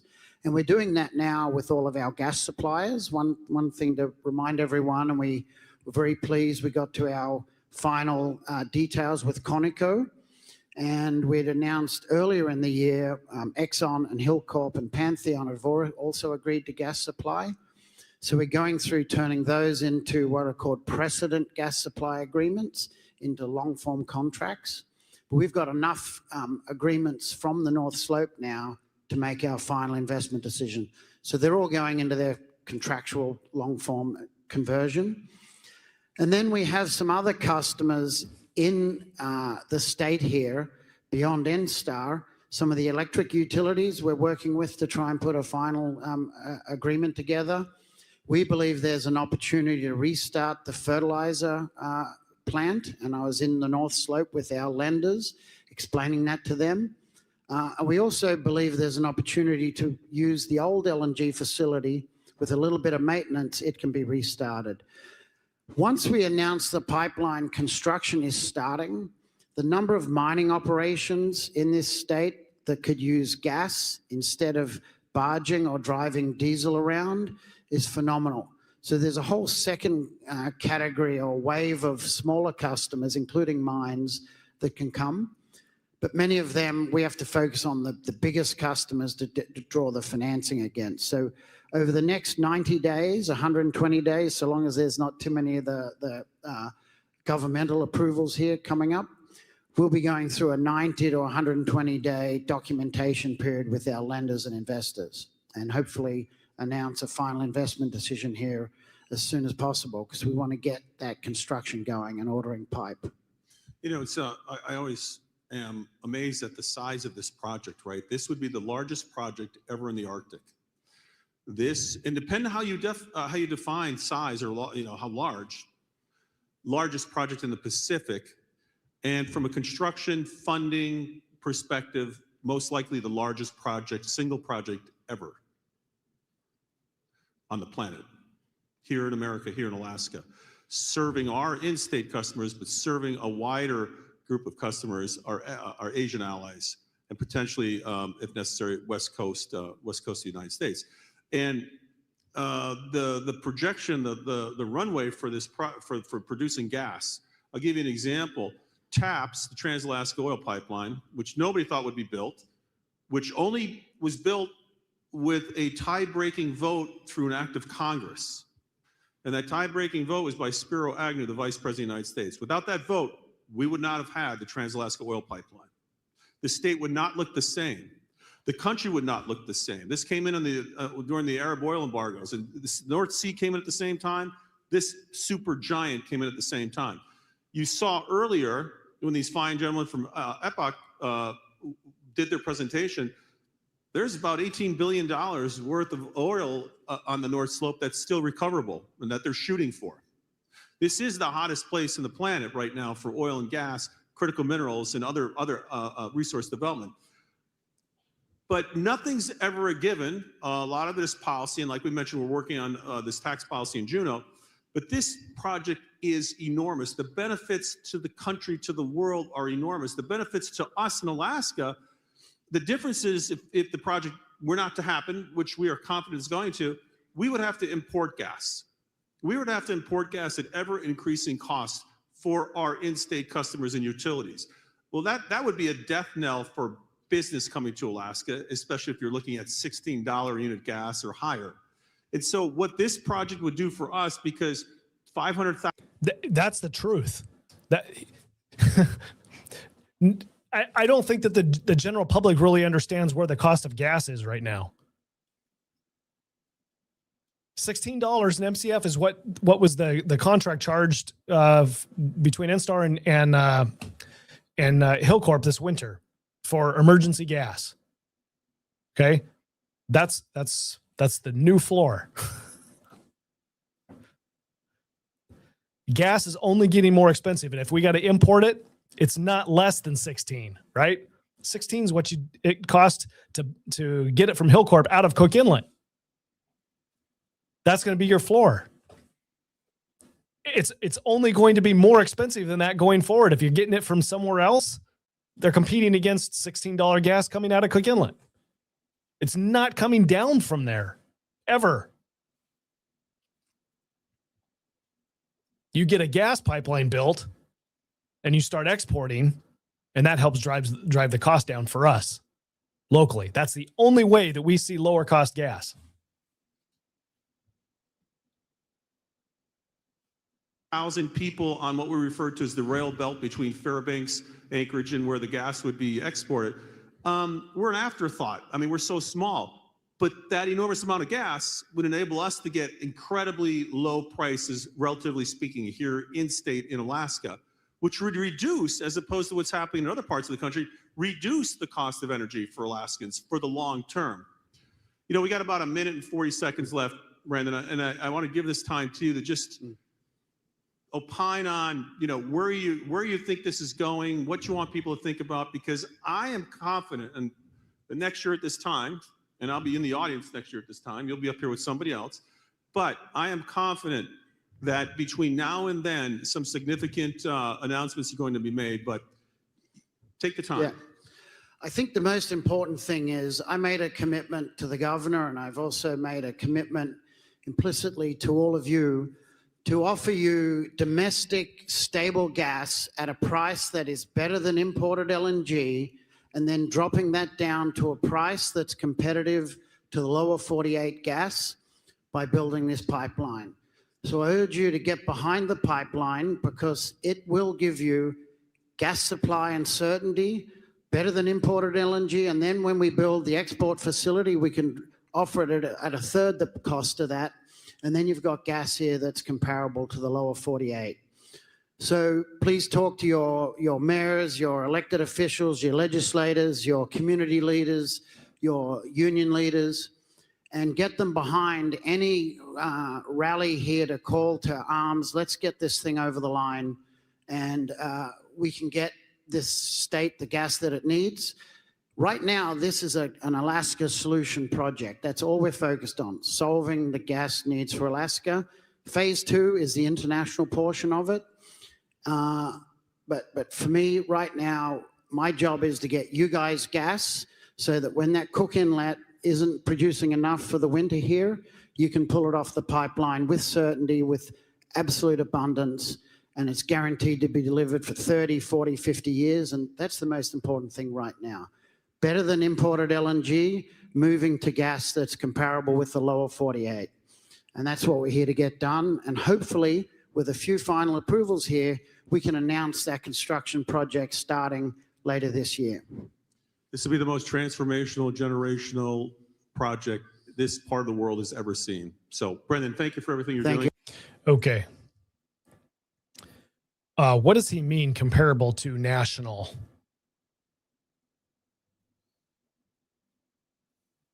What does he mean? Anybody know what that means?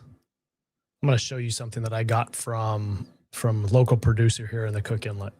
If I can figure out how to make this work.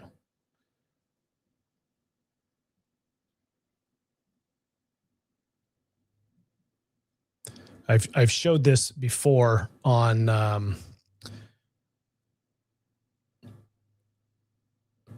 okay, so got this from Hex Fury. Maybe I make this bigger so you can see. This is data from the US government ranking the cost of gas as of September 2025, thousands of cubic feet, so MCF. This is the cost that other states are paying MCF. Okay. Adjust my screen here so you can see what we're working with here. All right. Lowest cost gas down here at the bottom, ranked 43rd, $8.11 in Idaho per MCF. Highest cost gas in Hawaii, $56.92 per MCF. Alaska, we're right here at 33rd at $13.95 per MCF, and that may be what the rest of Alaska thinks is the cost of gas right now. But I'm telling you, the most recent contract with Hillcorp was at $16. So that bumps us up to in the top quarter expensive gas in the nation. What are other states? And there's multiple reasons for why prices are, I mean, how much of this, each one of these prices is taxes? I don't know. I don't know the answer to that. All I'm saying is that the government, our federal government, is putting a perspective out, collecting the data and putting the perspective out here of what is the costs in the states in the United States for per MCF of gas. Okay. So when Duval says we're going to get you gas that is competitive with prices in the lower 48 from the North Slope without export, what does that mean? Does that mean Hawaii prices? $56 an MCF? I mean, can you imagine what our gas bills and our electric bills would be if that's the cost? Okay. We should be able to import for less than that. So that can't be the price. Whatever the import price is going to be is where the gas line folks, Gloria Glenfarne, is going to be able to sell it. Because if you can import for 17 and Glenfarne tries to sell at 18, 19, 20, then you're going to go with import because Glenfarne's price is more, in-state gas is more than importing gas. Okay. So if he thinks that the project is economical, which is what his representatives have said with phase one is economical, that means the price of gas that he's going to charge Alaskans is more than what we expect it to be, but it falls somewhere on this chart. And he's saying comparable with national gas. So I don't know. I didn't do the math here to find out what the average is. I don't know whether it's on the chart, what the average is. That's just national rankings from the EIA. 11th lowest, 4th highest is 30 in Texas. So if the net, and so this is the point that I'm trying to make here is Alaskans have had this expectation of lower than national average gas, or in the bottom percentage here, right? The $13 and less gas. But we can't get that out of Cook Inlet. Cook Inlet just produced $16 in MCF gas. That's it's not going down from that, okay? Imported gas is going to have to be somewhere around that or more. But if it's much more, then we're going to buy it from local, right? That's how the competition is going to work. the gas line's going to come in, and because there's a small percentage of people in Alaska who are buying the gas, it's going to be expensive from our perspective. The only way that we can drop that cost and be in the category down here on the lower percentiles of gas in the nation is if we're exporting our quantities through phase 2 to outside markets. And then our price drops to somewhere. Governor Dunleavy said $5. It ain't gonna be $5. There's no way it's gonna be $5. The market in the lower 48 is $8 or more. We'd be happy with $8 gas right now. If we're paying $16, that's what local gas out of Cook Inlet's going to get. So if we're at $8, if we're at $10, we're saving money. It's lower cost gas. It's as low as it can be. So this whole narrative that says, oh, it's not $5 gas, so we're getting screwed. No, you're not getting screwed. The cost of gas has gone up. Look at it nationally. I don't even know why Idaho's at $8. Probably because Idaho has low taxes. That would be my guess. I don't know. Anyway, for some perspective, other states are paying a hell of a lot more with a significantly larger population for gas per MCF than what we're paying now. So when Duval says that he's able to bring it to us for comparable to national, I think we need to ask the question. The legislature needs to ask the question on this. What do you mean by comparable to national? Is that the average price across the nation? Is that what we're going to be paying? And then what does that price change once you build the pipeline? Those are knowable, or at least speculatable at this point.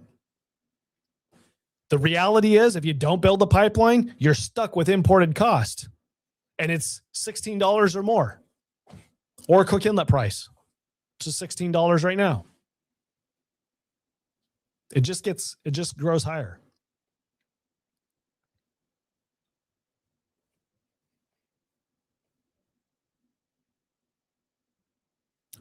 Frank asked, does $13.95 for Alaska include the local property tax?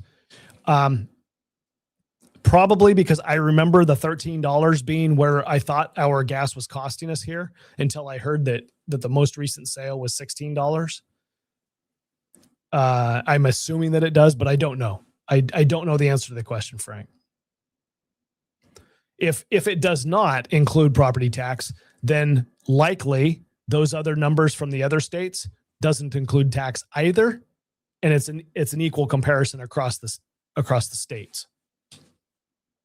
I don't think that they would include numbers that include taxes in one state and not taxes in another, because that wouldn't be a fair comparison. Yeah. Can you imagine Hawaiians being able to reduce their from $50 an MCF to whatever cost we're exporting it? I don't even know if the tankers are going to go by Hawaii. If they're on their way to Japan, they're headed. I mean, Hawaii's not on the way. You have to make a special trip. But undoubtedly, there's a way. At $50 an MCF, I bet you there's a way to figure out how we could get gas to Hawaii. I get it. We'll get you low-cost gas, but I want some beach time. I want some low-cost tickets for lodging when I go. I want Alaska to have low-cost lodging. We'll make you a deal, Hawaii. We'll get you low-cost gas, and we get low-cost hotels. Can we swing a deal? Is there a deal to be made here? We'll get our pipeline. You get lower cost gas, and we get lower cost hotels. How's that? That sounds like a win-win. All right.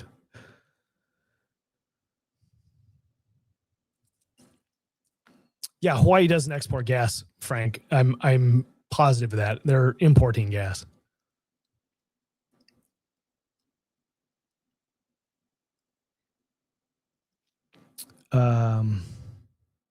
Yeah, Dina, I don't know what the tax rates are. All I'm trying to communicate is a relationship between what low cost gas means, what gas comparable to national gas means. He didn't say national average. He just said national, lower 48 gas. I don't know what that means. Is it Texas rate? Is it Idaho rate? It's not clear. We need to ask that question. Bottom line is, it's gas that's expensive compared to what we thought we were able to get. And I'm not even going to get started on why we think that we are entitled to lower cost, gas. We're entitled to gas that costs whatever the market will provide. That's what we're entitled to. And there's a whole reason for why we've got the problem that we've got in Cook Inlet. I happen to, when you're comparing the amount of gas that's on the North Slope and able to be produced through the pipeline, export and for local, if you're comparing that to what's available in the ground in Cook Inlet, then there's a vast difference. There's significantly more on the North Slope, right? But there's still gas to be found and produced in Cook Inlet. It's just expensive to get to. So that $16 level could be upwards of that, right? But there's still gas to go after. It just means that the market would charge more to go after it. And if the RCA, who's supposed to be the watchdog so we don't get gouged, is like, you know what, we're not going to allow you to charge more. Well, then the companies aren't going to go explore for it because the market, they can't do it. They can't make any profit. They can't make any money doing their job. So they're not going to go after it. So to say that it's declining, yes, it's declining because all wells decline after you start pumping from them. You've got to continue to drill new wells. So it's kind of double speak or not telling the whole truth when you say Cook Inlet is in decline. Yes, it's in decline because you haven't been building enough new wells. There is still gas there to go after. It's just costly, which means Alaskans don't want it because it costs too much. Well, when you run out of gas and you don't have a pipeline, your only alternative is to import it or pay more to go get it locally. This is short-sightedness from Alaskans and from the RCA to have regulated prices over the last couple decades. Otherwise, we would be paying more, but we would have some surety that we would have gas coming out of Cook Inlet. Anyway.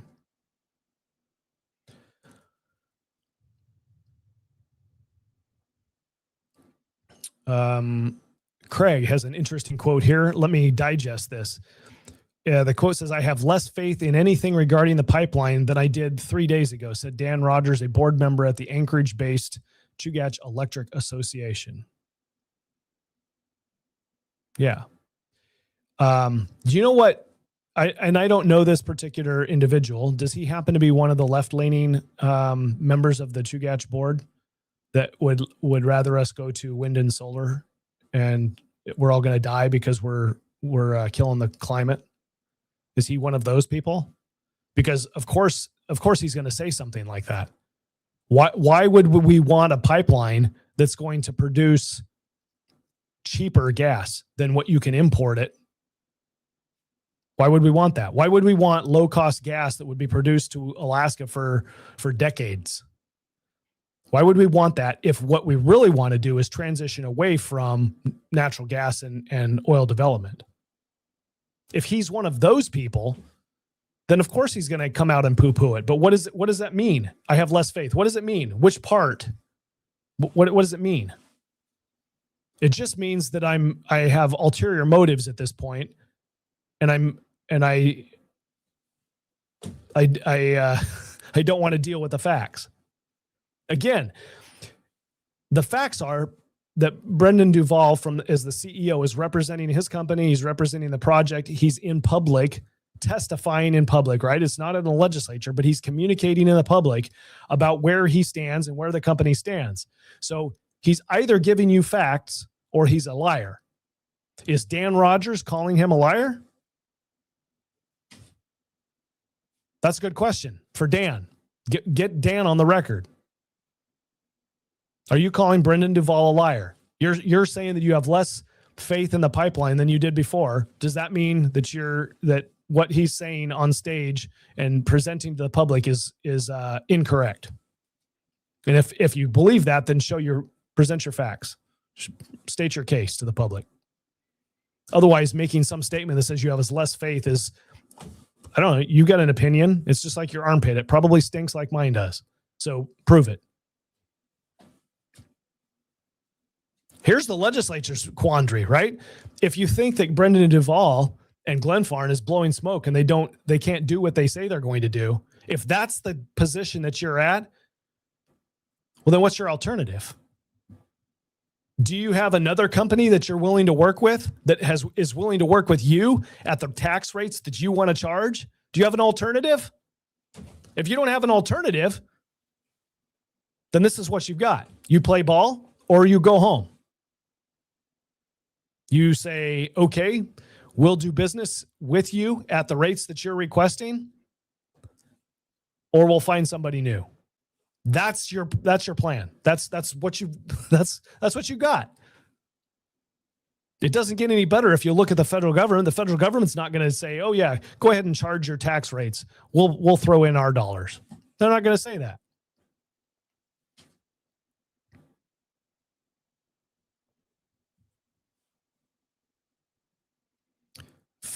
Frank says importing is cheaper. Importing gas is cheaper than what?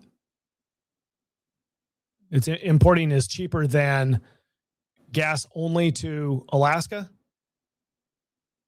Or it's cheaper than gas to Alaskans when we're exporting? Which is it?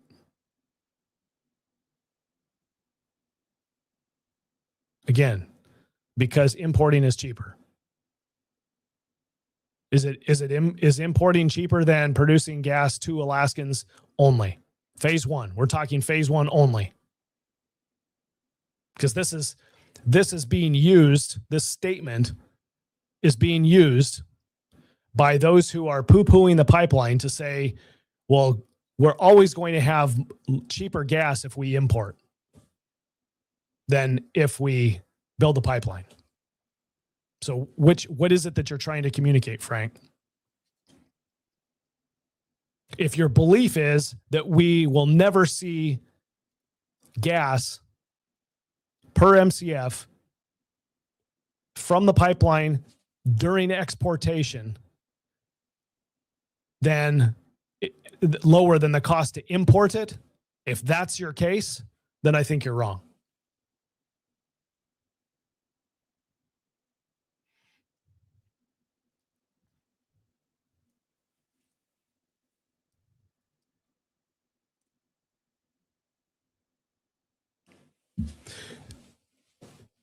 I think you're probably right if you're comparing the cost of gas only during phase one to the cost of imported LNG. I think it is highly possible, if I throw the chart back up, I think it's highly probable that gas is way more than $16 an MCF if it's coming during phase one before we have an exportation. Okay? I'm not disagreeing with somebody who says that's the case. When Duval says we're going to have gas cost similar to lower 48, well, there's a wide variety of what gas costs from lower 48. So I need to know what that is. Obviously, that's not in our best interest to only have phase one. How does Brendan Duval get all of your investors to agree to building a pipeline that does not have an exportation piece of it? Because you're never going to get your money back. If the alternative for locals, let's say Glenfarne builds a pipeline, and now they're going to charge us Hawaii rates or Texas rates, $30 an MCF, okay? They're going to charge that. But somebody can say, hey, you know what? We're just going to get a loan and we're going to build an importation terminal, or Hillcorp can turn the current export terminal into an import terminal like they're talking about doing. And we'll just start importing gas at $16 an MCF or $17. I don't know. If you're going to charge $30 an MCF, you could go $20. We're going to import it at 20 and we'll save you 10. Okay. Then Glenfarne doesn't get to sell their gas because you're going to import it for less. So it doesn't work. I don't think Glenfarne is going to be able to build a pipeline without some assurance that they're going to build the export facility, because the math doesn't work for the investors. The investors are like, if you don't build the export facility, then we don't have any long-term contracts with all these other countries that are going to buy gas long-term. We're never going to get our money back. We can't get our money back with just Alaskans. So there's no sequence here where you only have phase one. That's just fear. It's not the project. It's not what's going to work in the bigger scheme of things. It's ignorance. You're going to have phase two, because the investors to build phase one are going to have some assurances that you're going to build phase two. Otherwise, they don't get their money back. So yes, I think gas is going to be more expensive down the pipeline than you could import it during phase one. It's highly likely, in my opinion, although I'm not sure about it.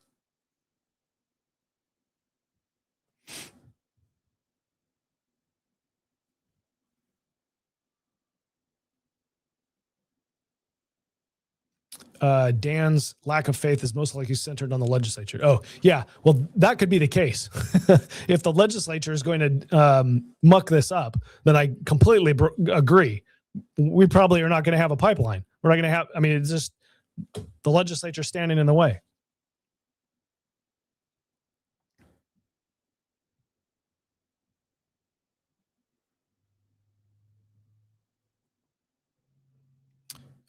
Craig says, Kevin, Dan was hanging out with the Greenie kooks at the alternative conference, according to the Rosen article. All right, whatever. I haven't read the article.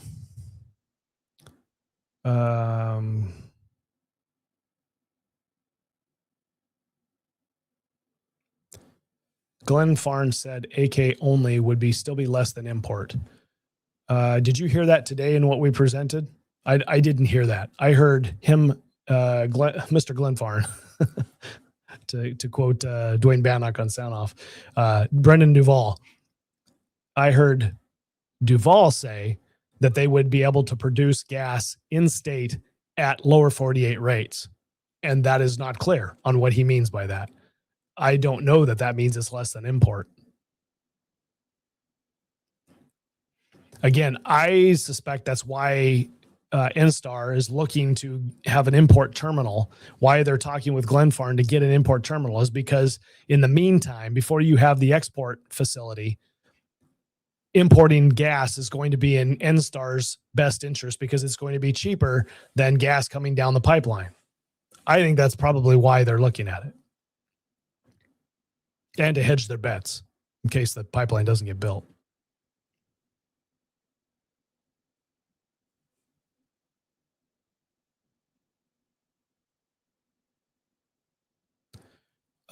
Dixie asked a question. Why is the share ratio 75-25 Glenfarne, Alaska? Shouldn't it be 50-50? Good question. So used to be AGDC owned 100%. Pipeline is a state project. I should say it is state because the corporation is state owned, but it's a private corporation owned by the state. We didn't have a developer that was developing it. So for years, AGDC is the only player in town. They're the company that owns the project. And they have had the task by the legislature to go get all the permits. Okay. So they're the owners of the project. They've been looking for somebody to come in and build the pipeline, take it over. They want to get it out of the public's hands, out of the state's hands, and get it to a private developer that knows what they're doing. They keep 25% ownership in the agreement. Glenfarne gets 75% ownership. I don't even think there was any money that changed hands. AGDC said, "Hey, wow, we've got a bite. We've got a company that wants to build the pipeline. So we think they can do it." And so we did our due diligence, or didn't. I don't know. We gave 75% to Glenfarne. So they maintain 75%. What does it really mean? The state owning 25%? Well, if the state's going to exercise ownership, then they're going to have to bring money. They're going to have to bring something to the table. So 25% ownership in my mind, and this is what I've been asking for a while, I don't have an answer yet. What does 25% ownership mean? What does it mean? Does it mean that AGDC has 25% responsibility for making sure that cost overruns don't happen? Does it mean that if there's cost overruns, AGDC has a portion, 25% of the cost overruns? Does it mean that AGDC needs to bring 25% of the cost of the pipeline to the table as owner? What does it mean? I think Glenfarne's going to say to AGDC, okay, we're going to move forward with the pipeline. We need you to come up with 25% cash. You're going to invest in the pipeline because you're 25% owner. We're going out and finding all this debt and financing it on our behalf to build the pipeline, the 75% we own. AGDC, we need you to do the same. Where are you going to find your 25%? I don't know how to build a pipeline. I don't know how to put a multi-billion-dollar project together. I don't know. I've never done it. But in my mind, I'm thinking, how do you reconcile legal ownership? Well, if you've got 25% ownership and you want to maintain 25% ownership, then you got to put some skin in the game. So where's the legislature going to come up with the money to invest in the pipeline if that's what is going to be required? I think it's a really good question. What does it mean for the state to have 25% ownership at this point? Be honest with you. I don't care that the state has 25% ownership. I would rather see it go away. I don't want the state involved at all. Tax it, get your revenue, get out of the ownership business.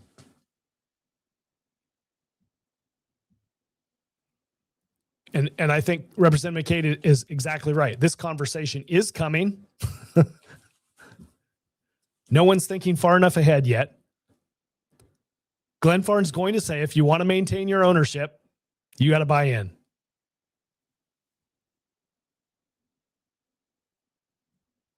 Otherwise, you're not 25% owner.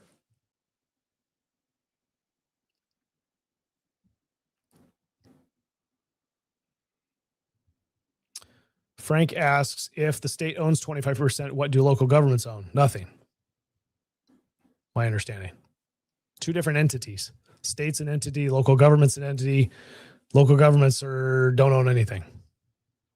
Now, under the bills that were under consideration, there was some provision to allow the local municipality, basically North Slope Borough, to use some of their funds to buy in an equity stake. So they would invest in the pipeline and then they would be part owners.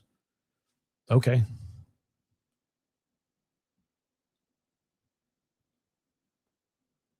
I don't know that I'm opposed to that minority stake from a municipality. What I don't want is the state government to try exercising ownership rights. Like I don't want them to feel like any majority in the legislature has some right to dictate as 25% owner what goes on with the management of the pipeline. Like, I don't want that. I want low-cost gas. I want market gas, and I want what the market can sustain.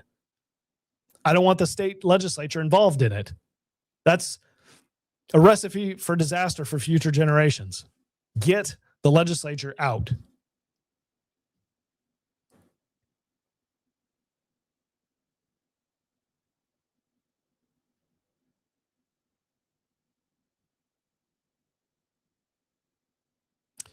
Looking back over the questions here, there's a lot of chatter tonight.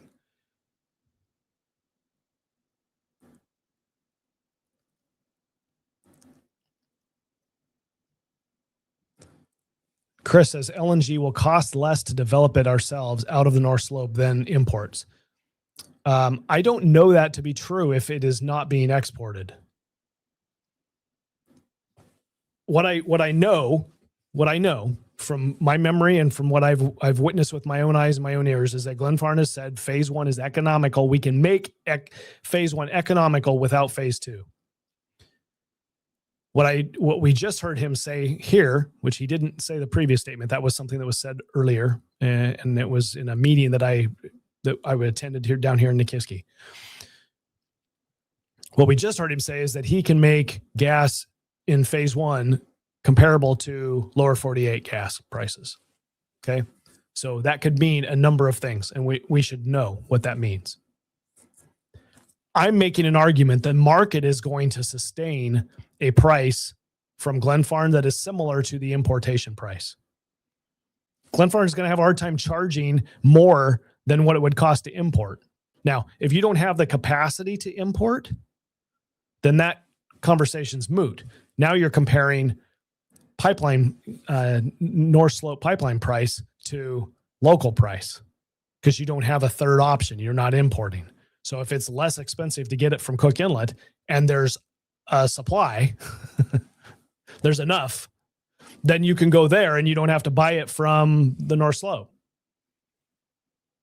But if you don't have enough in Cook Inlet, then the only other place you can get it is from North Slope, or build yourself a terminal and import it, right? Those are your options.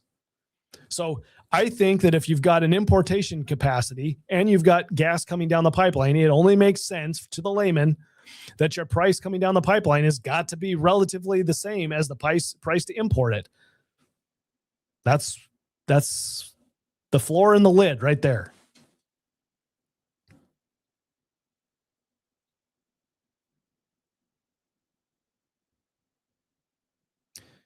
Frank, this is a misnomer. The cost of oil prices for Alaskans. So, number one, Alaskans aren't buying oil. I don't know of anybody that's buying oil from taps and using it for something. Maybe there are some companies. The only one that's doing it, the only one that uses it is the refinery. And the only cost that we see is the cost at the pump for gasoline for our cars, or if you're the airport and you're buying jet fuel, Anchorage International. The price of gasoline is more complicated than just the price of oil that's coming out of, I mean, it's influenced by it, but it's more complicated than the price of oil that's coming out of taps. And not all the gasoline is generated from only taps. There is other oil that is used in the generation of our gasoline. So I'm not sure what you mean by lower prices for Alaskans for oil. Our oil coming out of taps is not Alaska prices. It's compared to the industry. whatever the price is industry wise, that's what we end up paying, as it should be.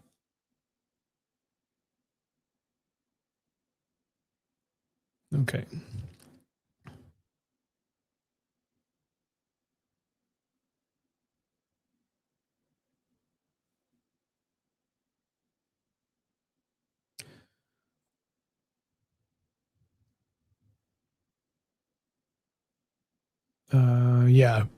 Kevin's right. The state's not going to be able to do that. And this is the bottom line, Kevin, the way I see it.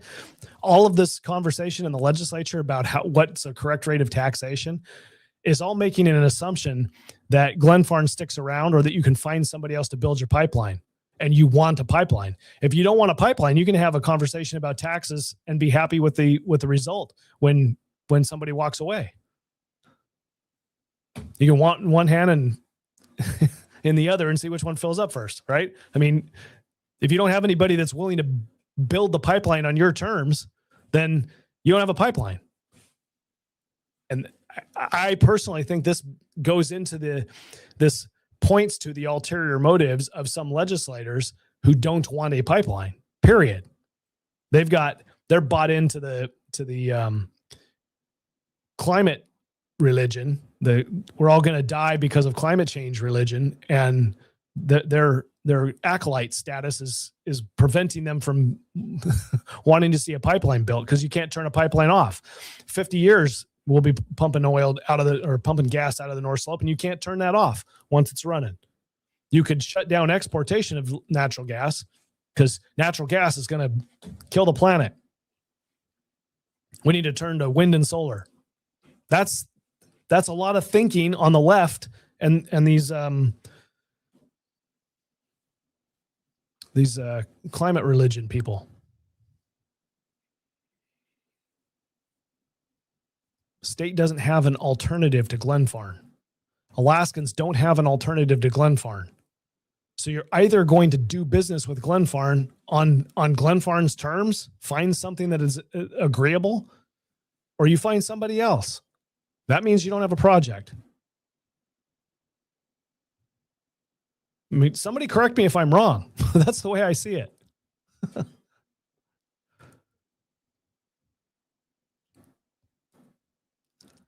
This is where people come in because the legislature is only a representative of the people. Dixie says the legislators will destroy the relationship. They're clueless. We, the people, we're the owners of the state, and we need to make our voices known to the legislature. We don't want you to be clueless. We want you to make a deal with Glenfarne that allows Glenfarne to move forward. Give them the opportunity that they are seeking.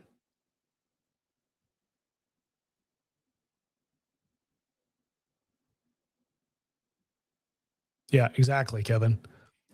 We get our benefit out of the gas, the royalty, any tax that we can garner from it, and the benefit of having gas locally for our economy, for our businesses, and for our families, right? We don't need to own the pipeline. We don't need to be in that business. I got your back on that. Frank says, I need to address my very first constitutional questions. Okay. Frank, I'm not ignoring you. Let me go find your constitutional questions. If you want to repost them, that would maybe be easier. I'm looking. It's probably way up here, huh? There it is. Okay. Is it the interpretation of the Constitution that says the benefit of the people is to tax a pipeline at the local level of private property? Is that the question you're looking for? So is my interpretation of the Constitution that the benefit of the people is the local taxation? Is that the question?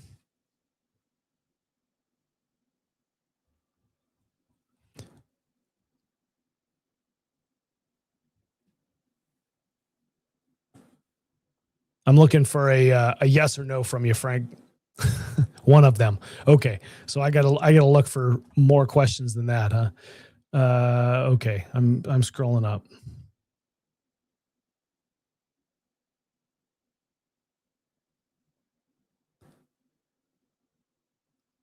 I'm sorry, I'm not seeing your question. Can you re-ask your question? It will be a whole lot easier than me trying to find it in this. Re-ask your question. I'll try to answer it. The answer to my question, or the answer to your question here, as I understand it, the largest benefit to the people of gas off the North Slope and the benefit of the pipeline is in what it does to grow our economy and what it does for our families long term. That's what I think the maximum benefit is that we make sure that occurs.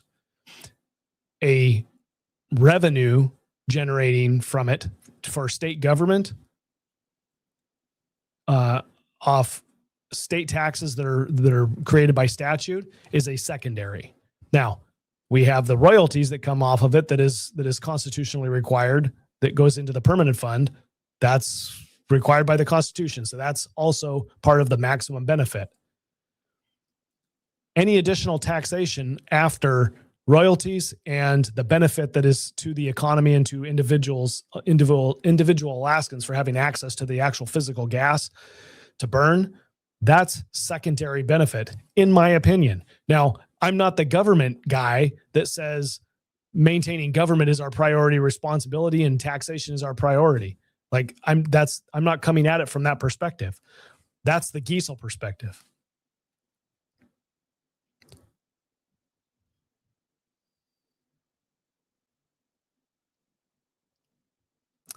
Okay. I'm looking for your, Frank, I don't know where you're getting your information. There is gas in Cook Inlet. You need to go listen and talk to the gas companies. Hillcorp doesn't buy leases in Cook Inlet if they think there's no gas there.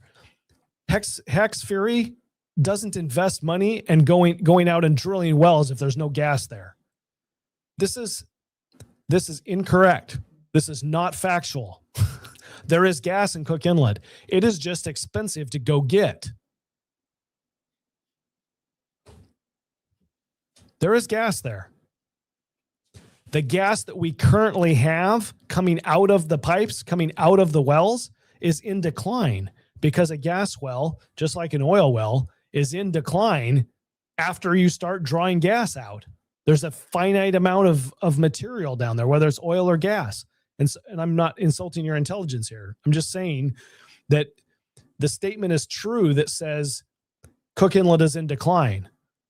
The same can be true of the North Slope. It's in decline. Until you put a new gas well in and a new one later and a new one later that adds to what you're taking out of the ground, it's going to be in decline because the only way to make it growing is to continue adding wells. So yes, Cook Inlet is in decline, but that's because we're not drilling wells. There's gas out there. And it's expensive.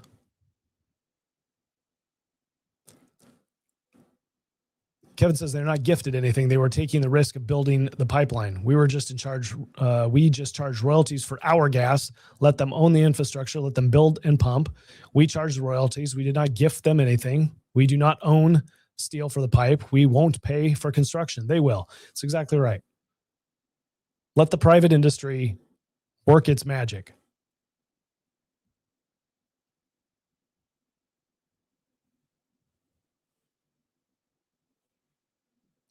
This I did not know. I didn't look at the meeting notifications. House Finance meeting will be in Anchorage. If it's at the LIO, get there early because there is a limited number of seats. But that's cool. If they're going to hold House Finance in Anchorage, that would be handy. I doubt Senate Finance is going to go to Anchorage. The chair wants to stay in Southeast Alaska, so I doubt they're going to Anchorage.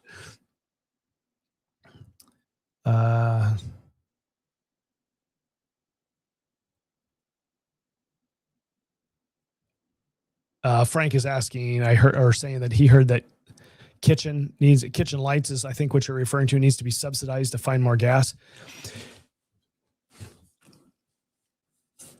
So here's, I didn't want to get into this. The only reason that a producer in Cook Inlet would need to be subsidized, meaning reduce the royalty so that I can go after gas. The only reason is because they can't charge the rate to sell that gas to the consumer that makes it economical for them to go after more gas. And why can't they charge the rate that makes it economical? Why can the market not dictate the price that producer needs in order to go get gas? The RCA. The RCA is setting, they're the government agency that sets the price of what the producer can charge for its gas. So it's not the market setting the price. It's not a competition between imported LNG and Cook Inlet gas, or a competition between pipeline gas from the North Slope and Cook Inlet gas. It's the RCA arbitrarily setting a price that is politically motivated. So the levers for the developer to go find gas in Cook Inlet is you got to reduce your royalty request, reduce your tax request, so that I can go out here and be profitable. Because I'm not a charity. I'm not going to go dig wells and put my capital at risk and not make money. Like that. I know that for many people, this is a foreign concept. I just flip on my electrical switch and the lights turn on, and I just click, turn my gas range, and the stove comes on. That's all I know about gas and electricity. The companies that actually produce it and go out and have to build things, they do it for a profit. Otherwise, they go do something else. They've got a family to feed. They got a business to run. So the only reason that they come to the state and say, hey, we need subsidy, we need to reduce the tax burden, is because they're limited on how they can sell the gas. They can't sell it at a price that would maintain their profit. So now we call a reduction in royalties a subsidy. Or if it's a true subsidy where the state's giving them money, a tax credit or whatever, they're handing over money to them in order for them to go out and drill. You can do that, or you can allow them to charge the customer more. Same. At that point, it's just who pays, right? Who pays? If you're going to give a tax credit and the tax credit's coming from permanent fund earnings that are taken from reduced dividends, then the people pay. They pay. If you allow the company to charge more for gas, then the people pay because their gas bill went up. Who pays and how?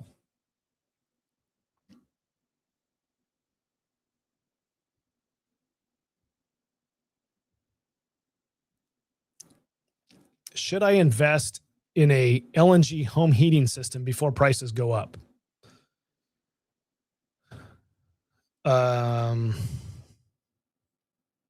Yes, because it would be dumb to invest in a home heating system after prices go up.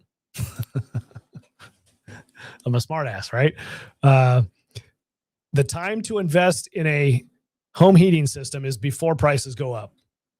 Yes, Chris? I would say it would not be wise to invest in a home heating system after prices go up.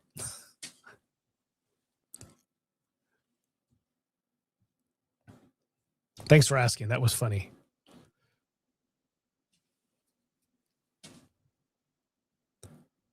Yes. Royalty from gas is going to the permanent fund.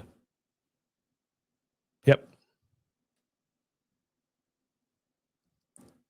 Should they be subsidized? Should who? We talking Glenfarne or we talking local production? Local Cook Inlet production. So if we have no pipeline, this is a really easy question for me. We have no pipeline. We have no importation capacity. All we can get is gas from Cook Inlet to feed our gas, to heat our homes. Okay. You could build a coal plant and we could heat our homes by electricity. You could do something else and generate more electricity and heat our homes by electricity. Or you can go out and cut down trees, put in a wood stove to stay warm. Okay. If the question is, do I go down, cut down trees and put in a wood stove? Do I put in an electric heater? Do I build a coal plant so I can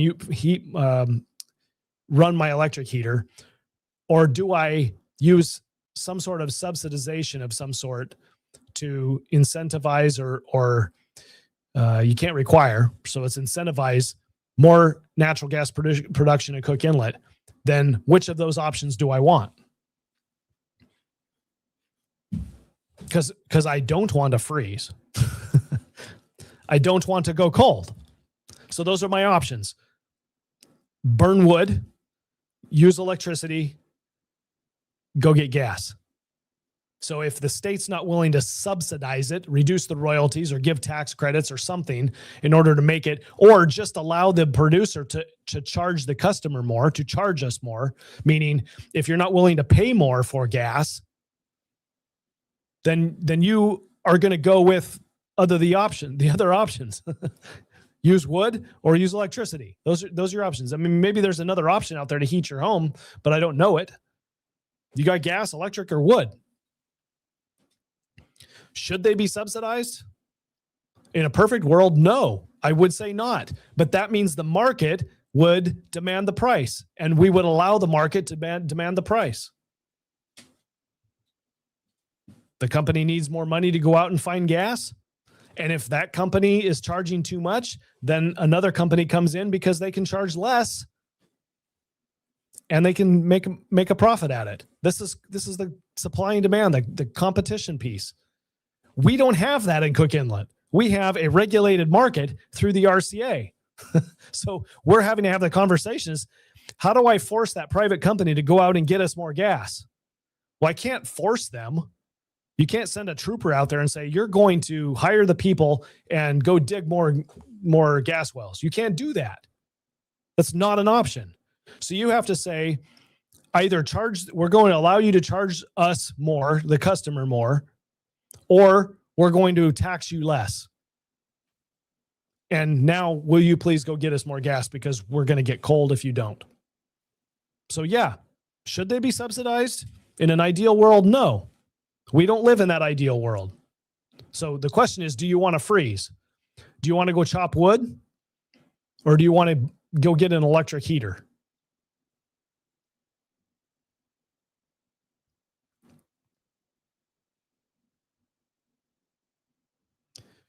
Craig says we got the easily obtainable gas out of Cook Inlet. Remaining gas is more challenging and expensive. I don't disagree with that. I don't disagree with that. There's more out there. It's just more expensive. Yeah, Denali Room is the Anchorage LIO, and it is small. So get there early. Kevin is going to correct me here. He says subsidized is giving other people's money to companies. Tax relief is charging them less for royalties. We need to be correct with our terminology. 100% correct. Yes. If you're giving them a tax break, that is not a subsidy. With the exception that if a tax credit results in state funds being paid to a company, that is a subsidy.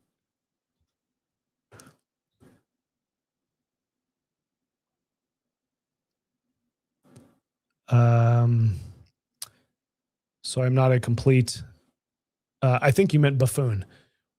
Is that a question you want me to answer, Frank?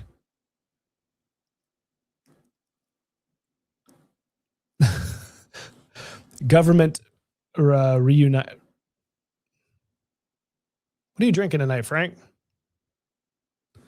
Government run it. Government run it. Not sure what you mean there. Okay, I'm going to look for a couple more questions and then we got to call it a night. It is Friday night, folks. Thank you for hanging out with me.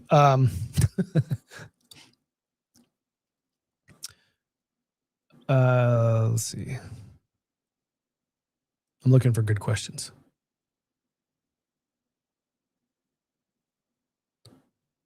Yeah, Dean says invest in a good wood stove so you don't have to worry about price of gas.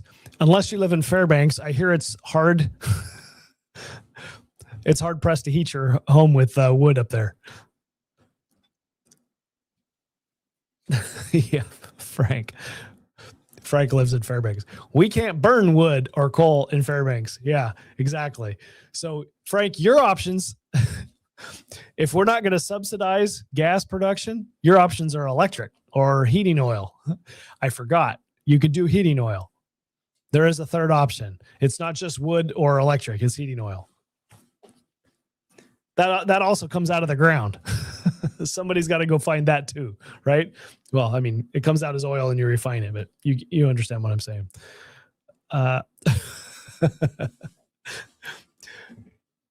Us Kenai folks live in a sheltered world, huh? We live in a warmer world, but we're still going to freeze to death if we don't have heat for our homes. We may not freeze as hard as you will in Fairbanks. We will still freeze. I don't know that we're sheltered. I mean, I guess we're sheltered by lower cost gas when we had it. And you guys are begging to be sheltered as well, right? You're like, you guys are sheltered, but we would really like to be sheltered too. Build us a spur line. Make sure the spur line gets built so we can be sheltered too.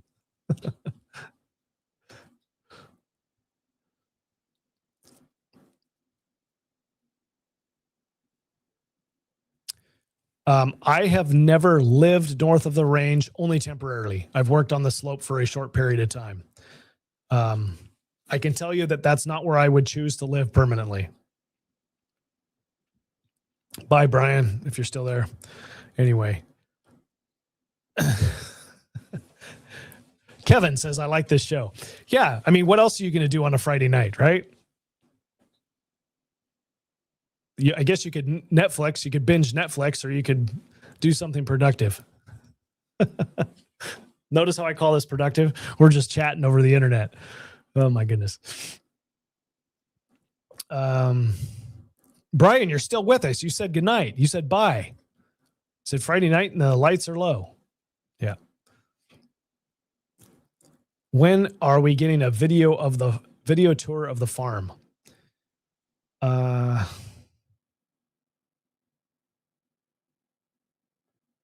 tonight. I'm gonna have to give that some thought. I'm not sure how I could show a video and then upload it. And we're not a live video. It'll be a recorded video. Gotcha. I'll work on that. We used to light our homes with whale oil. I don't know that we would be able to heat our homes. That's a lot of whales.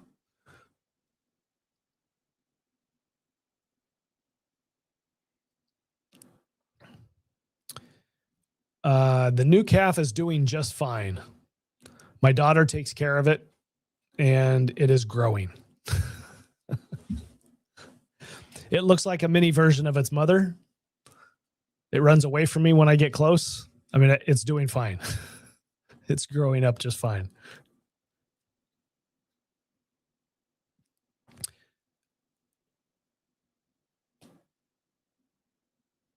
The spur line only benefits urban people. Well, maybe. Yeah, I guess if you're, I don't know how you guys, well, you don't have distribution up there.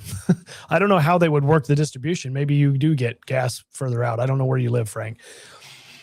I would suspect that a spur line is going to will eventually connect the base, and therefore people down in North Pole who I don't think would be considered urban, but maybe you do consider North Pole urban in Fairbanks area. But yeah, I mean, not everybody's going to be able to benefit from it who lives off the grid or lives a ways away. I mean, if you're 20 minutes from town, are you really going to get a gas line and you're the only one out there? No, you're not. But yeah, so it benefits urban people. I can agree with you. I don't have gas at my place, and I would be hard pressed to agree to have gas come into my neighborhood. Because you know what gas means in my neighborhood, right? There's a lot of lots, empty lots. And gas means more neighbors. I don't want more neighbors. I'm happy the way we are right now.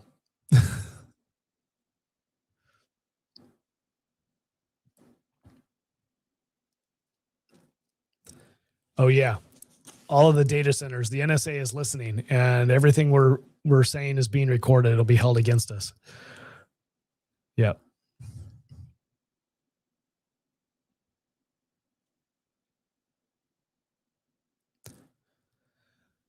Yes, I know that Fairbanks already has some gas distribution. I know that there's a small amount.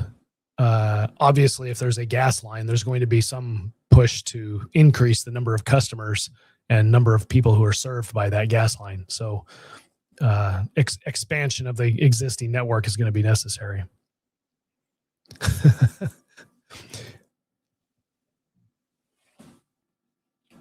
3 miles out of Fairbanks is not urban. Only 3 miles?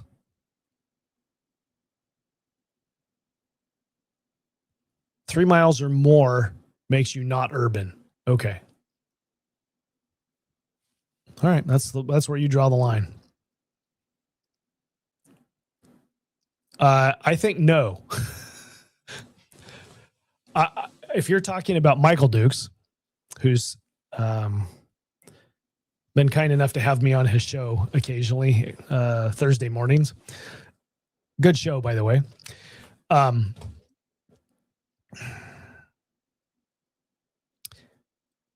I think once you live in Homer and you're from Fairbanks, you don't return to Fairbanks. I think that's a one-way trip.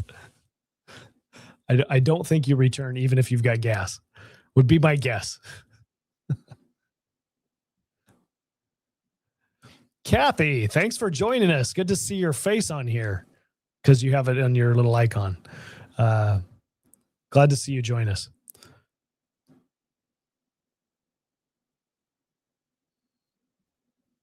Well, then, Frank, it would not surprise me that you care whether the pipeline gets built or not. If you don't benefit from it and your neighbors don't. Kind of a moot point, right? I mean, it's not going to cost you money to have it built. It already cost you money to have it permitted. So you could say you paid for a permitted pipeline that was never built. You paid for you didn't get your dividends, and a portion of that went to permitting the pipeline, and it was never built. So don't you at least want the pipeline that you permitted, that you paid for the permitting? Don't you at least want it to get built?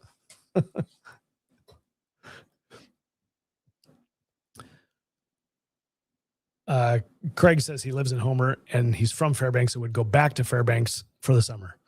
Yeah, Frank, but that's because that's a pleasant time. That's like saying I'm going to go to Alaska. I love Alaska from like June to August.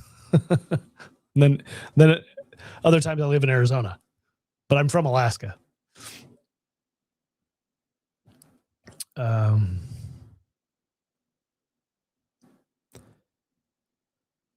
Lynn says, Ben, data centers have become an especially scary topic of conversation in the Matsu. So the data center comment was tongue in cheek. Our mayor's veto was overridden on a resolution about support of data centers. Yeah, I'm tracking that you guys are fearful livers up there. Livers, not livers. You're living in fear in the Matsu. Thank you, Kathy. Appreciate it. Shows are normally about 2 hours. We're pushing 3 now, and I'm having a hard time ending the conversation. That's what Frank says. That's why I'm a philanthropist. So you're fine to permit a pipeline that never gets built, to pay for it.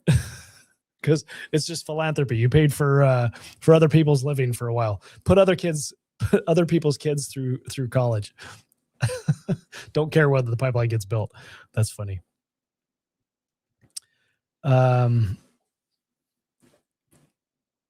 Kevin says, whoop, that's not what I wanted. This is exactly how I wanted to spend my first night home. Well, I'm glad I could help. It's you probably got a glass of red in one hand and a keyboard in the other, or maybe you're on your phone. If I'm know you right.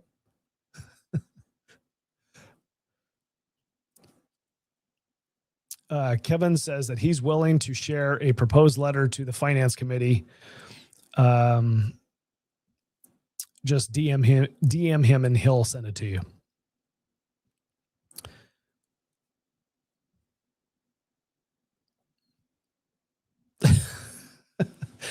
I would have figured you'd be sitting right next to him on his phone or something like that. But you're finally on 2 different devices, huh? That's funny. Brought together by the internet in the same room. Date night. I'm the third wheel in the date night. All right.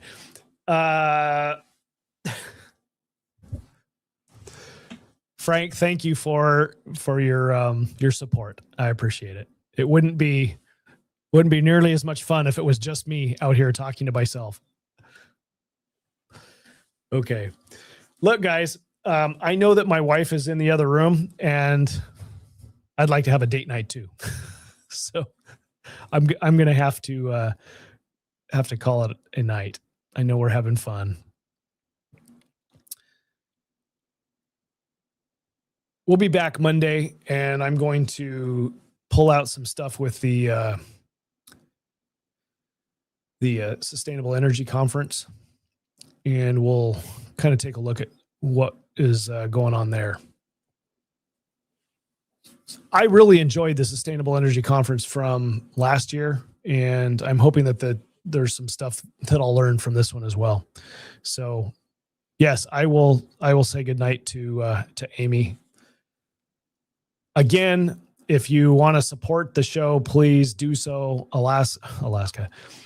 OversightLIVE.com. or just subscribe and like and share on your social media apps. Spread the word. Let's get this form of communication out there and get more people educated and participating in the process. Yes, thank you, Lynn. Reminder for everyone to have a good Memorial Day. Go out and celebrate the sacrifices that others have paid so that we can sit here and do what we do. All right. Have a good weekend, and we will see you probably Tuesday, I think, is when we'll see you next. Have a good night. Adios.